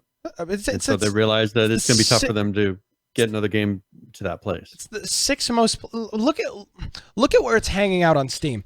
The number one played game is CS:GO, obviously. Dota, PUBG, Siege, Path of Exiles, Rust, GTA, TF2, and Rocket League. You look at where Rust is on that thing. These are, it's kind of out of its element in comparison of what kind of game it is in comparison to these other 9 or 10 that are in the top. So yeah, absolutely, they need to be moving all their resources to it because they've got an incredibly popular game. They've got they've got a game that is consistently in the most top 10 played computer games in the world. And they're constantly making improvements, which is going to just totally help them if they do eventually start another project. Look at all this tech they've got figured out in this one. I mean, they've got an engine that they're just really geeking out on all the little details. I mean, if you look at all the stuff that they keep talking about, like the optimizations and all the new technologies they keep implementing for this specific title, that's all going to be more easily integrated into any new game that they make because they've already done the work once. So I think this will help them. And I think they realized we need to capitalize on this while it's here, make it as good as it can be, and then if it starts to slow down or go away, then we can maybe move on to another game. Absolutely. So cool stuff over there at Rust. And apparently they're going to get in touch with us. Now, I'm not sure if that will necessarily happen, but apparently our information is going to be forwarded on to somebody at the Face Punch team, and hopefully we'll be able to talk to them here in the next couple of weeks. So cool stuff there at Rust. They had a presence at PAX West but unfortunately nobody that we were able to talk to. But nevertheless, cool that they were there, and there's a whole bunch of activity around their booth. Yeah, there was a lot of people going through it, and it was just people taking pictures and having fun with it. So absolutely, we will see. Hopefully we do get a chance. Yeah. Hey, I want to quickly talk about, Brian, one of my favorite games, which is Dead by Daylight. And they are doing something here that we've talked about, I talked about a real long time ago, and it's finally coming to fruition here. And that is dedicated servers. On the player test build server right now, dedicated servers are enabled, and the new Stranger Things content is available, including the Nancy Wheeler, Steve Harrington, and the Demogorgon, which is the killer, which is the monster in Stranger Things, and as well as that new map, which is the Hawkins building, the black building with all the satellite dishes on the roof in the season 1 and 2. So that is all available on test server, and the dedicated server thing is going to be a huge deal for people that are play Dead by Daylight. There's people that play the game a lot, like I do, and it's about the only game that I actually do play on any regular basis, and there is just a certain way that you play the game, knowing how the latency is due to this. It's a peer-to-peer. The host is the killer right now, and that gives them a huge advantage. And you run into very consistent issues with hopping through windows, with slamming down pallets, with getting around corners. And it has been an ongoing issue now for months. It's been an ongoing issue for years. And they said back earlier this year that summer of 2019, we were going to have dedicated servers. And it does appear that dedicated servers are on the way. They are on the test server right now. We're not super sure exactly what the time frame looks like. Maybe 2 weeks until we see some of those things out on public build, which would be great. We can actually jump in and try some of that on the public servers. And I haven't decided yet if I want to trek down the player test route and give that a try. But I play a boatload of Dead by Daylight. I really enjoy the game, and I'm very much looking forward to having dedicated servers. I've got 160 hours in the game, and that's a lot of time, because those games don't last a whole long time. The games are 20 minutes max, so that's a lot of games. And that's not you with auto run going. I mean, that's all active time. It's almost all active time, exactly. So very cool stuff coming from. There's a whole bunch of other things too. For example, they merged. Right now they have on the home screen, it's play as survivor, play as killer, survive with friends, which has always, in my opinion, been stupid.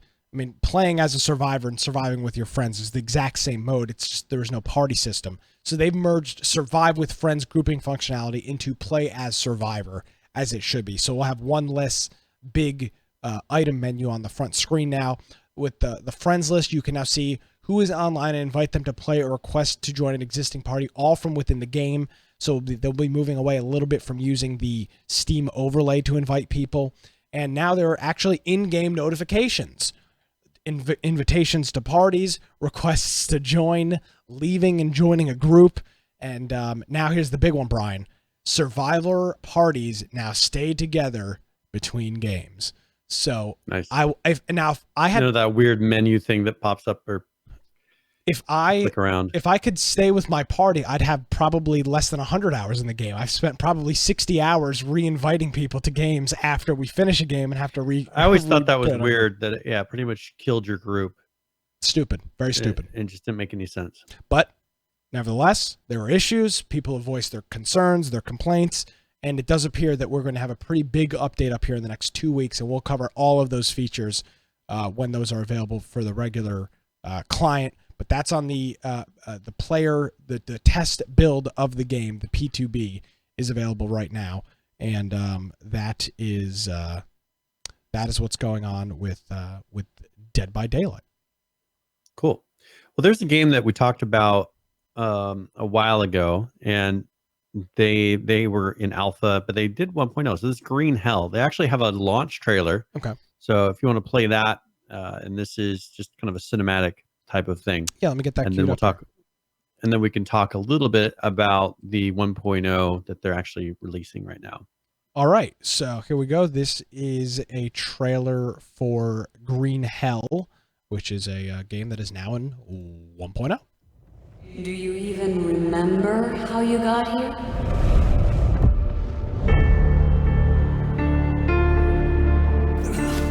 How long have you survive on your own.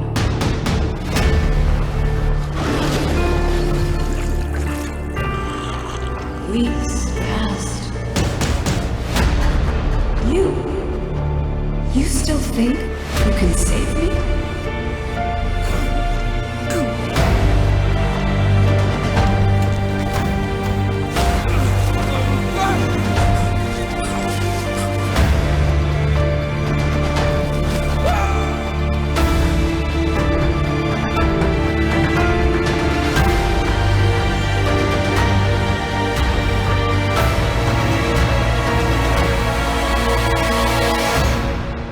You think I was worth it?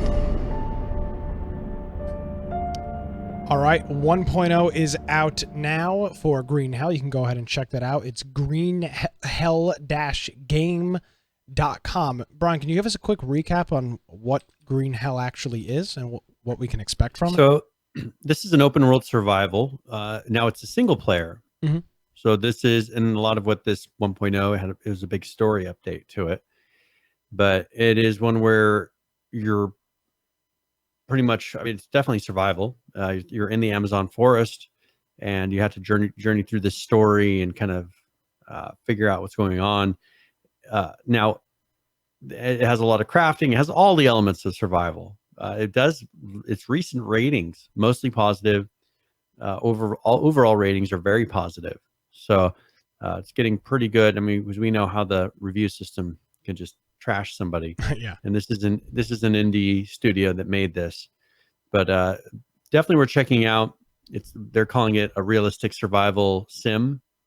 So it's got hunting, growing crops and things like that. It's got keep making camps and just treating wounds and diseases. So if you're looking for a survival game that seems to have a nice story to it as well, definitely check it out.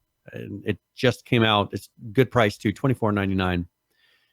But it came out in September, and then now they're in the 1.0. Cool. So, yeah, check it out. It's September 5th is when it was released. So yesterday is when they officially released. Very cool. And we're seeing a lot more of these single player survival games, which I'm kind of a fan of. You don't have to maintain servers. You can play through once and experience the story, and I think that works better for survival sometimes. Yes, and it kind of goes into that conversation we've been having all show about, and it's available for $25, and it's officially released as of yesterday. You can go check it out on Steam. Just search for Green Hell, and as you said, Brian, reviews looking real good right off the bat, which is and they added the story mode, which is what it takes you through in this 1.0. They added new areas to the map, so it's a bigger map now. They have a difficulty setting, so you can do permadeath if you would like, if you want to try to make it through in one life. And then adding content. So there's a lot of new content they added in this one. Yeah, so super neat from that new survival game, and a single player game, which is kind of the trend. We went from single player and survival games to from single player from a lot of single player and a lot of multiplayer to 100% multiplayer to now no multiplayer. Everybody's making a single player game. So over the past 5 years, we've seen quite an interesting trend. Well, let's really quickly talk about the opposite side of that spectrum. Okay. We have Atlas. Oh yes. But there's also no players on Atlas either. That's also something to bring up. I just wanted to mention, because we've been talking about their patches for this. Yeah. The last patch they had was 218.28. Mm-hmm. Well, in the last week, now they're at 218.29. So they've done one patch, and in that, they limited the slope campfires can be placed on. They disabled throwing water on thermal structures to avoid exploit of infinitely throwing water on fire of a sinking ship. They modified offsets for unboarding the Tortuga so players couldn't get stuck. And then they disabled Magic Mythos bonus rates on official networks, which they seem to cycle that back and forth. I'm not sure if there's every certain number of weeks they do that. But that's what they did in the last week. Well, was those patches. But let's be honest, Brian. It's been more than a week. Today's Friday. Yeah. So they've had 3 extra days. A week and a half at least. Yes, they've had 3 extra days to get some things done, and all of their patches have been this short. I mean, they're like 4 or 5 items for a while now. Yeah, and I think this is that conversation we've had now for weeks, which is this game is on its way out. They're trying to find a way to keep this in some sort of a playable fashion, some sort of a playable state for them to essentially offload everybody to keep everything going. And no updates for Ark. Of course, they're probably working on that new DLC. So they're not doing anything to the base game or any other maps. I'm sure they're throwing everybody at that new content they're going to be releasing. So, gotcha. Well, that's Atlas, and that's kind of the survival genre of Atlas at this point in time. What else do we have here, Brian? Well, one thing that we probably should mention before it's over. So Apex Legends, they are doing an event that goes from September 3rd. So we were going to be announcing it on the day of our episode usually would be. We always complain about this too. Nothing ever gets announced on the day of our show. Here it is, and then I get hit by a hurricane. But it's going through the 17th. Hey-o, so you're safe. So we got 11 more days that you can sit there and enjoy this. And this is the Void Walker event. And so what it does is it's a themed event where the Wraith Town takeover, limited time mode, armed and dangerous. They have event challenges, of course, direct things you can purchase in their shop, and then it's double XP for top 5 and wins for the weekend. So this is something where they have challenges where you get loot from it, and then what they're doing for the direct purchases is you can, from September 3rd through the 10th, there's a certain set of things you can purchase. And then from the 10th through the 17th, there's another set of things you can purchase. They didn't get very good feedback when they started doing weird little timed things like this last time, but they are giving it another try with this. And this isn't surprising. I mean, let's be honest. Who is making this, or who's actually publishing this game? It's EA. EA, that kind of comes with the territory. Brian, I do want to mention this. I did see a funny meme before the show here, and it's actually it's apparently going to be in the Guinness Book of World Records for 2020, and that is the most downvoted comment on Reddit, which was EA's post about how in the new Battlefront game you have to pay to play as people like Darth Vader and Luke Skywalker, and that post had 683,000 downvotes on Reddit, and I think that's how you know you're winning. Yeah, that's how you know you're winning. Hey, guess what? They're in the Guinness Book of World Records, Brian, and we're not. So maybe we could apply for I don't know, what are we It's the longest running podcast on Tuesdays about survival video games. But it's Friday, and well, there you go. Yeah, there it's gone. So we already broke that record. No, we broke it in the wrong way. We broke the fact that we're trying to get the record. Yes. So I thought that was pretty funny with Apex, or with EA, which is obviously publishing Apex. Yeah. Another title is Outlaws of the Old West. They did do a patch in that one.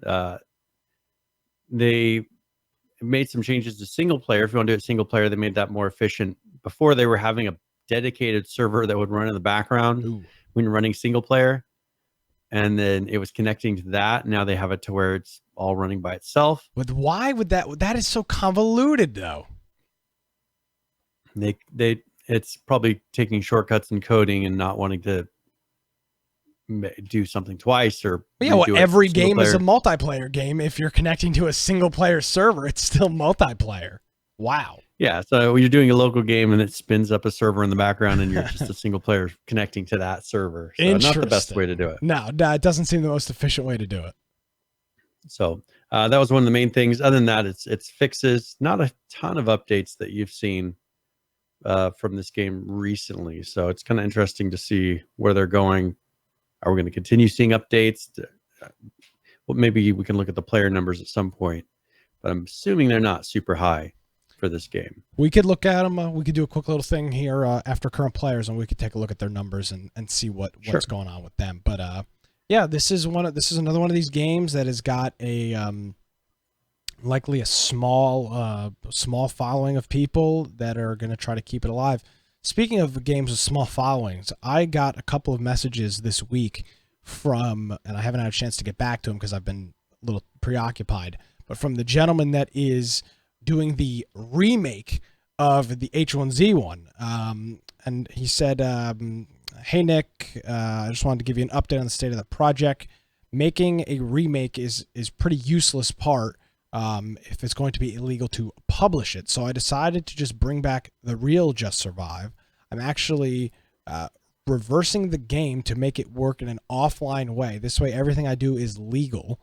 An online version may be envisioned later, but I will need Daybreak's authorization. So he is apparently just going through and going to allow you to run around Just Survive on the world in an offline mode, which it doesn't have right now. You have to connect to a server to play it.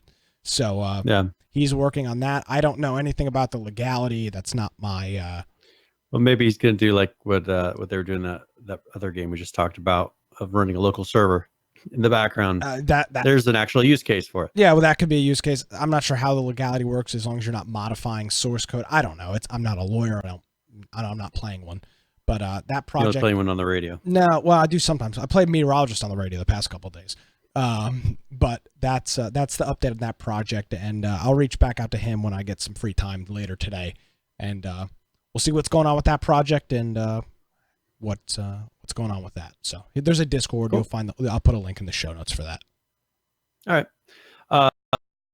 So another game, a BR that we talked about is Ring of Elysium. And they, of course, have released out of their alpha state. They're in a final release, so we don't see a ton of new updates. But they are putting out some additional content. They enabled Alice, and they have a number of styles for her. They then, as far as did a couple fixes and changes to some text. And that was the patch that came out on the 28th. But then on the 4th, they released a new adventure character, and it's Edmund, and they have a couple styles for that. It's pretty much a character that has a TV for a head. And they added a new weapon, the G36, and then made some tweaks to the gameplay. Like, for instance, even just when you fall, making it not take so long to recover.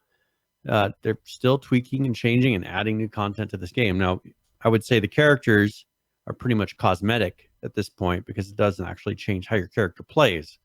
So it's not like it's a whole new, like the weapon would be different, but the characters are pretty much just skins for the most part. So did you see the guy, I don't remember what state it was in, that was walking around with the TV on his head putting old CRT televisions on people's front porches?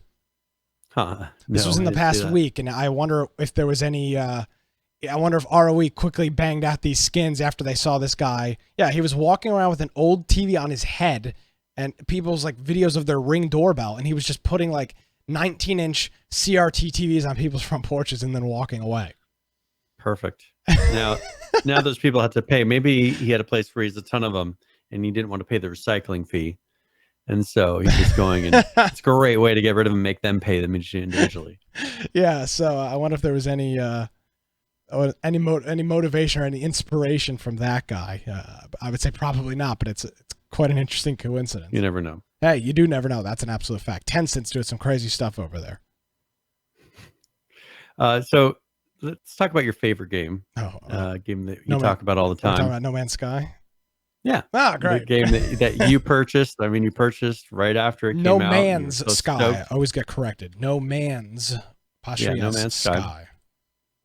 Now they did a number of patches this week. Okay. So they did 2.09.2, which was a list of fixes. Same thing with 2.09.3. Just now that one, it's a fairly long list of fixes. They added a few things like adding specific HUD markers for biological hoarders and things like that. 2.09.4, once again, more fixes. And then they did a hot fix to that because there was an issue with it incompatibility with mods. And so they did a hot fix for that on the 4th. And then 2.11, which again is more fixes. So they've added a ton of content, and now they're just trying to get it steady and not crashing. So, and this is course, on PC, PS4, and Xbox. Yes, and a lot of people seem to be liking some of the things that they're doing. It does have. Last time I checked, I'm going to pull it up real quick here. Last time I checked, it did have some pretty positive reviews on Steam recently. Yeah. That has changed a little bit. Now it's mixed. 62% are positive in the last 30 days. So people are still. I mean, that would be ratings based off this new patch. Correct. And overall, it's got 110,000 reviews and 50% of them are positive. So that's 50,000 no's and 50,000 yes. And I'm sure most of those crappy reviews are from 2016 when this game first came out, but those don't go away. And that's the takes a while to kind of counter that and get back from it. And clearly they're not going to, because they still only have 53% of the reviews are positive, and it's been for 2 years now. You know, going on 3 years now. So it doesn't matter what you do. It's once you get 50,000 negative reviews, I don't know how you get out of that hole. It's going to be real tough. You need to make a lot more sales of your product. Yeah. Now, Scum also, a game that just hasn't picked up. I don't see people playing it, but they're continuing to put out patches, and they put out their 0.2.54.16532. And my favorite. They've and this a list of fixes and quality of life updates, they're doing fixes to crashes and whatever else. Now they also did another patch which ends in .1.16696. I mean, their versions are really long. Just a list of fixes, not seeing any content updates, but of course they did put out the new comic. So it's pretty much fixes and then a new comic. So they have a page for that. There was a game I thought we saw at PAX where they were doing this comic stuff. What was that? Remember, we had seen one, and I was like, and you were saying that was pretty cool, and I was like, well, hopefully, because it was a whole book. Maybe it was one that Lance had picked up, because I know he had picked up some comic books, but I thought there was one where they had a comic book for the game. It was lore. So, anyways, I'm assuming that's what they're doing with this. Jeez. Yeah, I don't remember. I don't remember what it was, which game it was. It wasn't Warframe, no. There was something else interesting there, too. I took a picture of it. We didn't... let me see if I can find it. I'm going to scroll through my PAX pictures. Oh, jeez. What? This is not my day right now. It was upstairs. You remember I pointed it out to you. It was a multiplayer game. It was in that upstairs area, and there's a whole bunch of people. Oh, here it is. Quantum League. That was that kind of. That's something. If something, just keep an eye out. We'll talk about it in the next couple weeks. It seems like it's kind of it's a good like Friday night game night kind of multiplayer game. Quantum League. Yeah. They were at PAX. It's not survival at all. Yeah, they had a nice looking booth. Yeah, they did. And they had a whole bunch of people around it, which is kind of what it drew us towards. A huge group of people standing around it. And Ubisoft's got that new kind of like roller derby game that is coming out that has a very much of a Rocket League vibe, where you're playing. I think it's 3v3 or 4v4, and you're trying to. I don't know. It's like a roller derby puck or something. I don't know what you're holding on to, a ball or something. Yeah, I think it's a ball, and then your goal is to do however many laps, and if you can get a number of laps without getting the ball taken away, it ends up giving you a point. So they have matches. Yeah, let's see. Pulling up Quantum League. It's not even out yet. It's a competitive arena shooter that injects a unique time travel mechanic into a tactical way to play the game. When the timer runs out, a time loop feature revives and rewinds you, but this time you get to team up with your own clones. So it's got kind of like a weird kind of Quake Halo feel to it, but there's some weird time travel mechanics. A bunch of people were standing around it at PAX, so something to just keep an eye out for. It might be of interest to you coming up soon. So there it is, Quantum League. Cool. Now Xera, he had a patch this past week. Hey, and this is their patch number 4. They've added NPCs that are now available at each safe zone as vendors. Okay. And the items and prices will shuffle every 20 minutes from those vendors. They have unique stock of items that will be different on each server's NPC characters, and you will only purchase items that is currently you can only purchase from them, like whatever that list of items that are for sale. So they have a currency system they've added in there, and they have player trading. So you have the ability to trade things between players, and so you can go up to them and hold your activity button, which usually is E, and you can open up a trade window. They have a hostile system, so shooting a hostile player will mark them as non-hostile.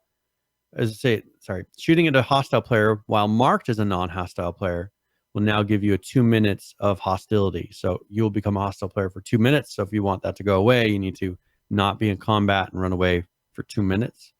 Shooting at a hostile player while inside the safe zone will not give you that 2 minute timer. And shooting a hostile player that is inside the safe zone radius when you are not in the safe zone will give you that 2 minute timer. Other than that, I think it's pretty much fixed. Just fixes and different changes like that. So if you're interested in that, patch number 4, go check it out. And they have a lot of those new features for trading currency and vendors. Yeah, very cool from the folks over at Xera. I think it's got got an opportunity to be a really cool game. Boom, shakalaka. Hey, thanks, Joe. Appreciate the resubscription there. Thank you very much. 19 months in a row. Yeah, and speaking of that, we've got a couple of other people to thank too that I forgot to do at the beginning of the program, and let me get all those names pulled up here. I want to thank our friend TechZone707 Sean. I want to thank Falcons Watch. And I want to thank our friend Serial Killer Barbie, as well as Saw Greatman, all for hitting us with a resubscription or a first-time subscription over the past week when we were doing our we streamed Thursday, Saturday, and Sunday. We streamed 3. Yep. We streamed every night but Friday night, which worked out well. And we were supposed to stream again on Tuesday. Now we're streaming on a Friday due to some weather delays here across the parts of the U.S. So that we a lot of good content, and we've gotten a lot of positive feedback from people on some of our PAX coverage. So we were a little concerned going into it who all was going to be there. I think it worked out, and overall things went really well. So there you go. Very good. Conan Exiles. Oh, now we haven't heard a patch from them in a little while. No, what are they doing? But they did this one was on the 3rd that they put out a patch, so 3 days ago. And of course, they put out a patch on our usual show day. So that was good. I'm sorry. Now, I forgive you. You don't. So you're going to never let me live this down. I'll just keep bringing it up. Yeah. The one day that we would have had breaking news on the podcast, there was a hurricane. Yeah. Well, there wasn't a hurricane. Well, I need to explain myself because I think my buddy Lance, I talked to him Tuesday afternoon because I wanted to check out how he was doing down in Jacksonville. And I was like, yeah, I don't think I'm going to be able to do the podcast. And he's like, no, man, the storm's not hitting you for 2 days. That's true. The storm didn't hit till Thursday. But in my profession and in my career field, I was preparing for the hurricane. I was getting a generator pulled 200 miles here and wired up to use for auxiliary power. So that was the reason that there was no show on Tuesday. I was trying to find diesel fuel and 50 amp locking connectors to hook my generator up to my transfer switch. So that was the reason for it. And I'm sorry I got a message on Wednesday morning. Where's the podcast? I'm like, I'm sorry. I can't. I couldn't do it. But we're here. And Brian, you even said if I was unable to do it today, you would have done a solo show either today or tomorrow, and we would have still had some content. Get it so that we never missed a show. No, IGN tried stopping us. Other people have tried stopping us. The hurricane tried stopping us twice. 2 different hurricanes have tried stopping me from doing the show.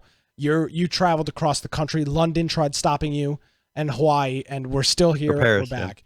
Your Paris, yes. And IGN tried real hard on Friday, and they failed big time. We overcame it. Yes, we did. So we got some new DLC from Conan, right?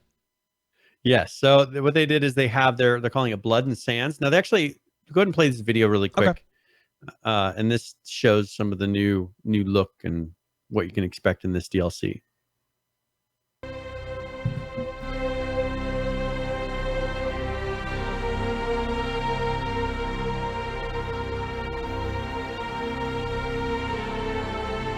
So this is new building pieces that are, what is this? Would you say kind of like a gladiator style? Yeah, I got like a little bit of a Roman vibe field from it, the Grand Colosseum. Yeah, that's kind of the feel of it. Viking. And they have placeable items with various flags and banners and things that you can place around your building. This they have a new armor dope. set called Assassin Armor. And then the Bear Shaman Armor. The Barbarian Armor. That looks cool too. Yeah. And then they've added some new weapon types. Oh, that's neat.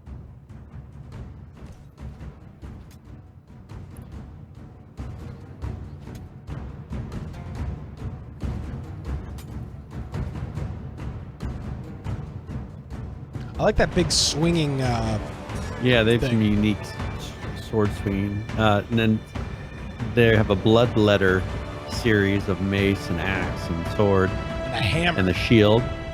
Holy Bloodletter crap. two-handed sword. That's a huge sword. Yeah. The war axe. This is all bloodletter, by the way. A pike.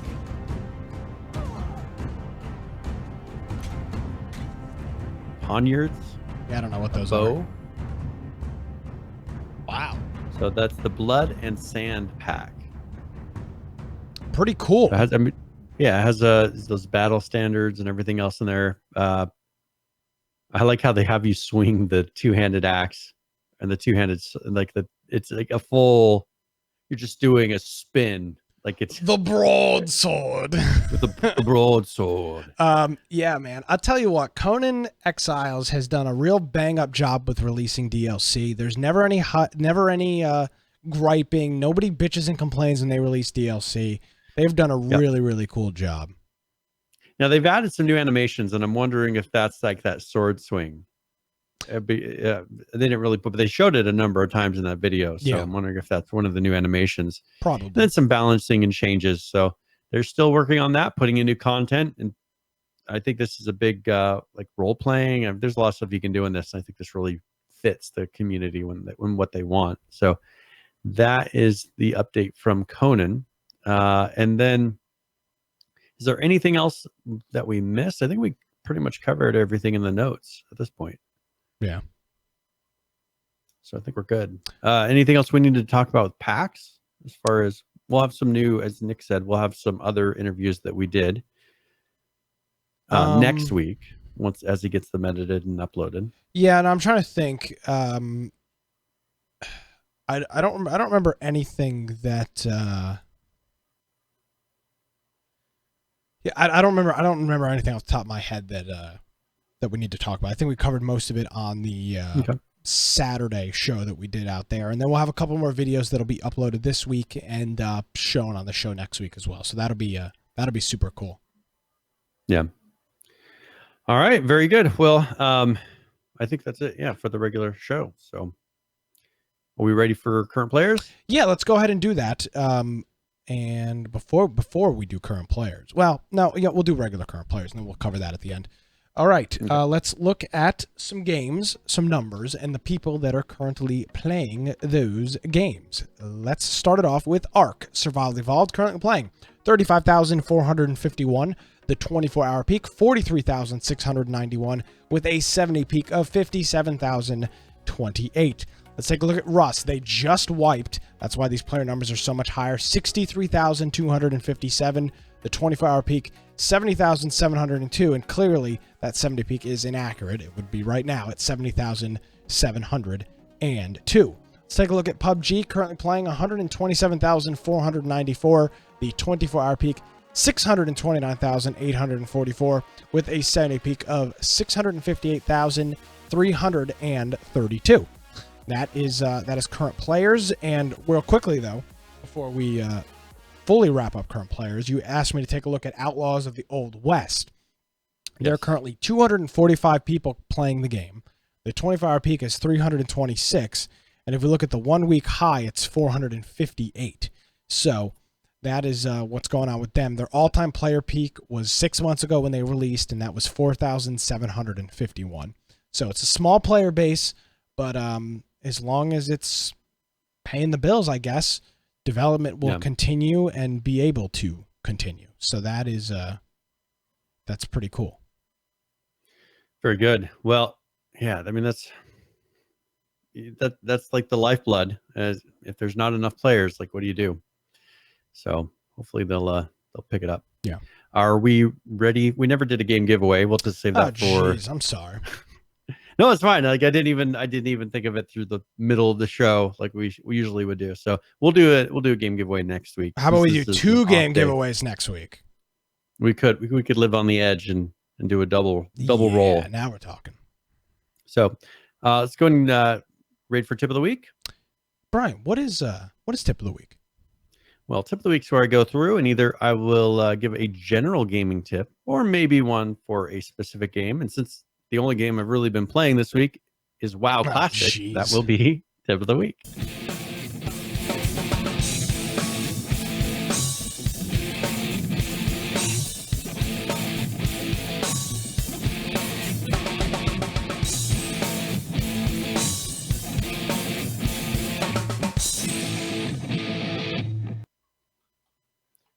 All right. So with WoW Classic, last time I gave some tips on how to actually get the mods and install them.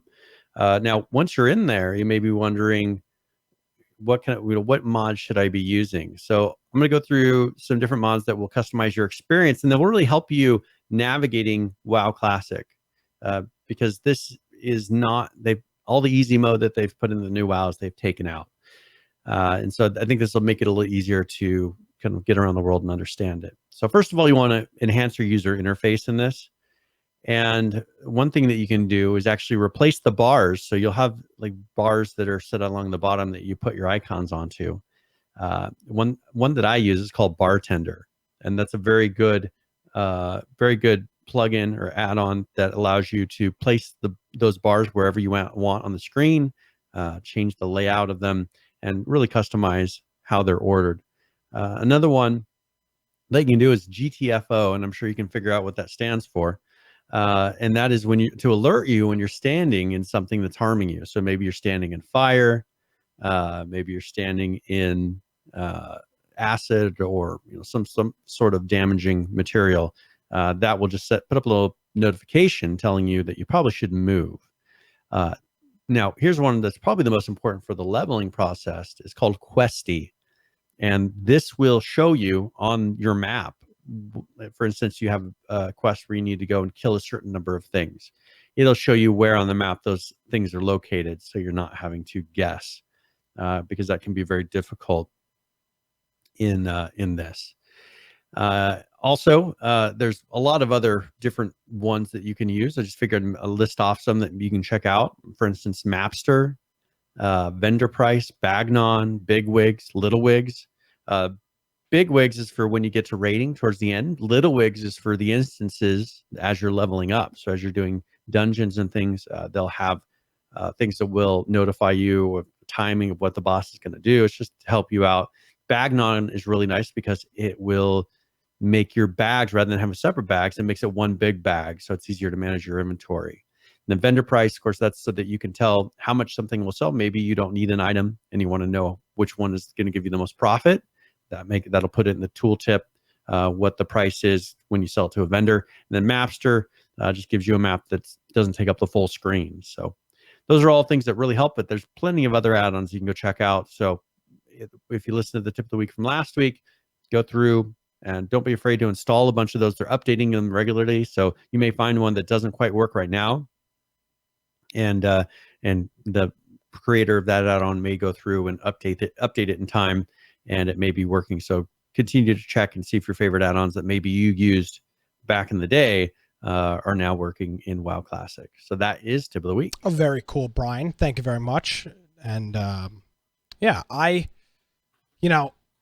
when we were out in Seattle, I was like, I'm gonna get into PAX. I'm not gonna get into PAX. Of course, we were at PAX. I said, I'm gonna get into WoW. And now that I'm back and I've just dealt with the crap I had to go through. I really have no interest in playing WoW Classic. I'm like, I don't want any time commitments. Leave me alone. Yeah. So Well, let's see after you get a good night's sleep. yeah, you're right, dude. I'm spaced out right now. I mean, you're talking, and I'm like, yeah, it's cool mods. It's the usual. Wah, wah, wah, Dude, it's wah. bad. Brian, I'm focusing on what you're saying, and I still am just like, what? What is he doing? What's a video I game? forgive you. What's going on here? So I started doing radio coverage Thursday morning at 6:30 a.m. We had a whole bunch of tornadoes in the area, and then we did coverage all day yesterday, and wrapped up our coverage at 11 a.m. Friday morning, this morning. So it was a long day yesterday, a long night, and that's why I'm kind of zoned out. So I do apologize, but guess what? There's a show here, and still over 2 hours. No matter what, Yeah. we're at 2 hours and 10 minutes. So no matter what, There we go. always have a 2 hour program. That's the name of the game. Well, Yeah. What else? so we don't have a game giveaway. So I do there want to anything else? say for next week, yes. Brian, Game of the Week is back next week. Next Tuesday, we'll announce we're starting Game of the Week again. We're going to revamp our whole lineup. If you would like to host a Game of the Week, if there's a game that should be as part of our Game of the Week, as Green Man Cartoon says, it's back, baby. League of Legends every week. Start next. We're gonna throw just a whole bunch of rotating games in there. That's gonna be our Infection Game of the Week. If you're new to the show and maybe you haven't heard us talk about that in a while, it's a thing that we try to do on Friday nights, where we all get together. We play a similar kind of multiplayer co-op game, maybe WoW Classic, and give that a try. So we're SPH says we're going to rotate between League and Dead by Daylight. How original. Yes, lots of great games in there. So that'll be back next week. We'll come up with something. Maybe we'll play Rust or one of these other new games. Roblox. Dude, Roblox would be a lot of fun. I'll play Roblox. All right. Roblox Game of the Week coming up next Friday. Tune in.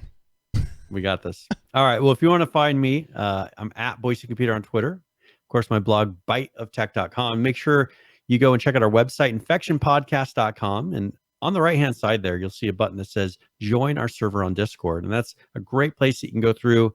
And if you want to submit news, hang out and chat, play games with us, that's where we're doing that. Also, there's the Steam group. If you want to get a notification, maybe you happen to have been here on a Friday, you saw the notification pop up and you could join us live. But if you want to be able to get that notification and get the opportunity to join us live, make sure you join our Steam group. We have our YouTube channel, our Twitch. Hopefully soon, again, we'll have Mixer. Oh, my God. I know. What the hell? We have all of our podcast forms. So if you want to listen to us on whatever app you enjoy. If we're ever not on an app that you're expecting us to be on, let us know, because we can get that fixed. And we have all the show notes, so it'll have all the videos and everything directly in there. So for the ones that were at PAX, and we have links to all the show notes for here. And then ways that you can support us. Twitch Prime, if you want to come and throw us your subscription even throughout the week, we'll see it, and then we'll give you a shout out on the next show. And we have infectionpodcast.com/support. And that's, you can support us through Humble Bundle, through Amazon links. Of course, you could always do a direct donation, which I wanted to mention. Judd, thank you. In the past week, I think while we were doing our live stream from PAX, he did give us a $5 donation. So thank you. And I think that's it for me. I do want to give a huge we got to give a huge shout out to our crew that was in Seattle with us, Brian. That would be our buddy Lance, Sean, and Green Man. Lance was every morning. This guy was cooking up some of the great breakfast, bomb ass breakfasts every morning, and was doing our call him our hype man extraordinaire, walking around, setting up interviews with us, keeping track of our schedule and everything like that. Our buddy Sean, of course, running a camera for most of the interviews, getting all of our tech stuff set up and bringing some equipment, and then Green Man Cartoons as well for providing us with some scheduling stuff and some back tech support, and just everybody seemed to have a really good time. And I would say, all things said, lack of games, not lack of games, it was another successful trip out to Seattle, and we may be looking at doing a bit of a different trip next year. And that information we're trying to research now and figure out if we may make a venture somewhere else to another gaming event in a far, far away land. So we're gonna figure out what our options are for that, And no, Joe, we're not going to the land down under. No, we're not going to PAX Unplugged or whatever one they do down in Australia.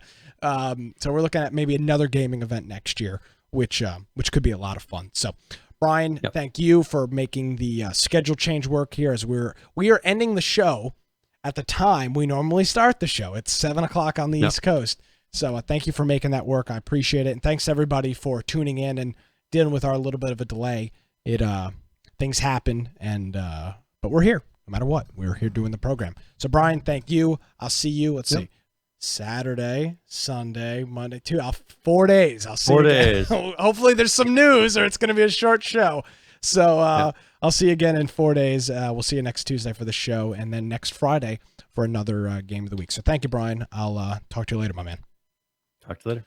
Alrighty, folks, you can follow me on the Twitterverse at Nicholas M. Craig. Of course, you can visit our website. It's infectionpodcast.com. Check out my Gab at Nick.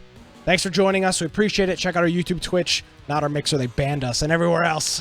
Thanks for joining us, everybody. Have a great week. We'll see you next time.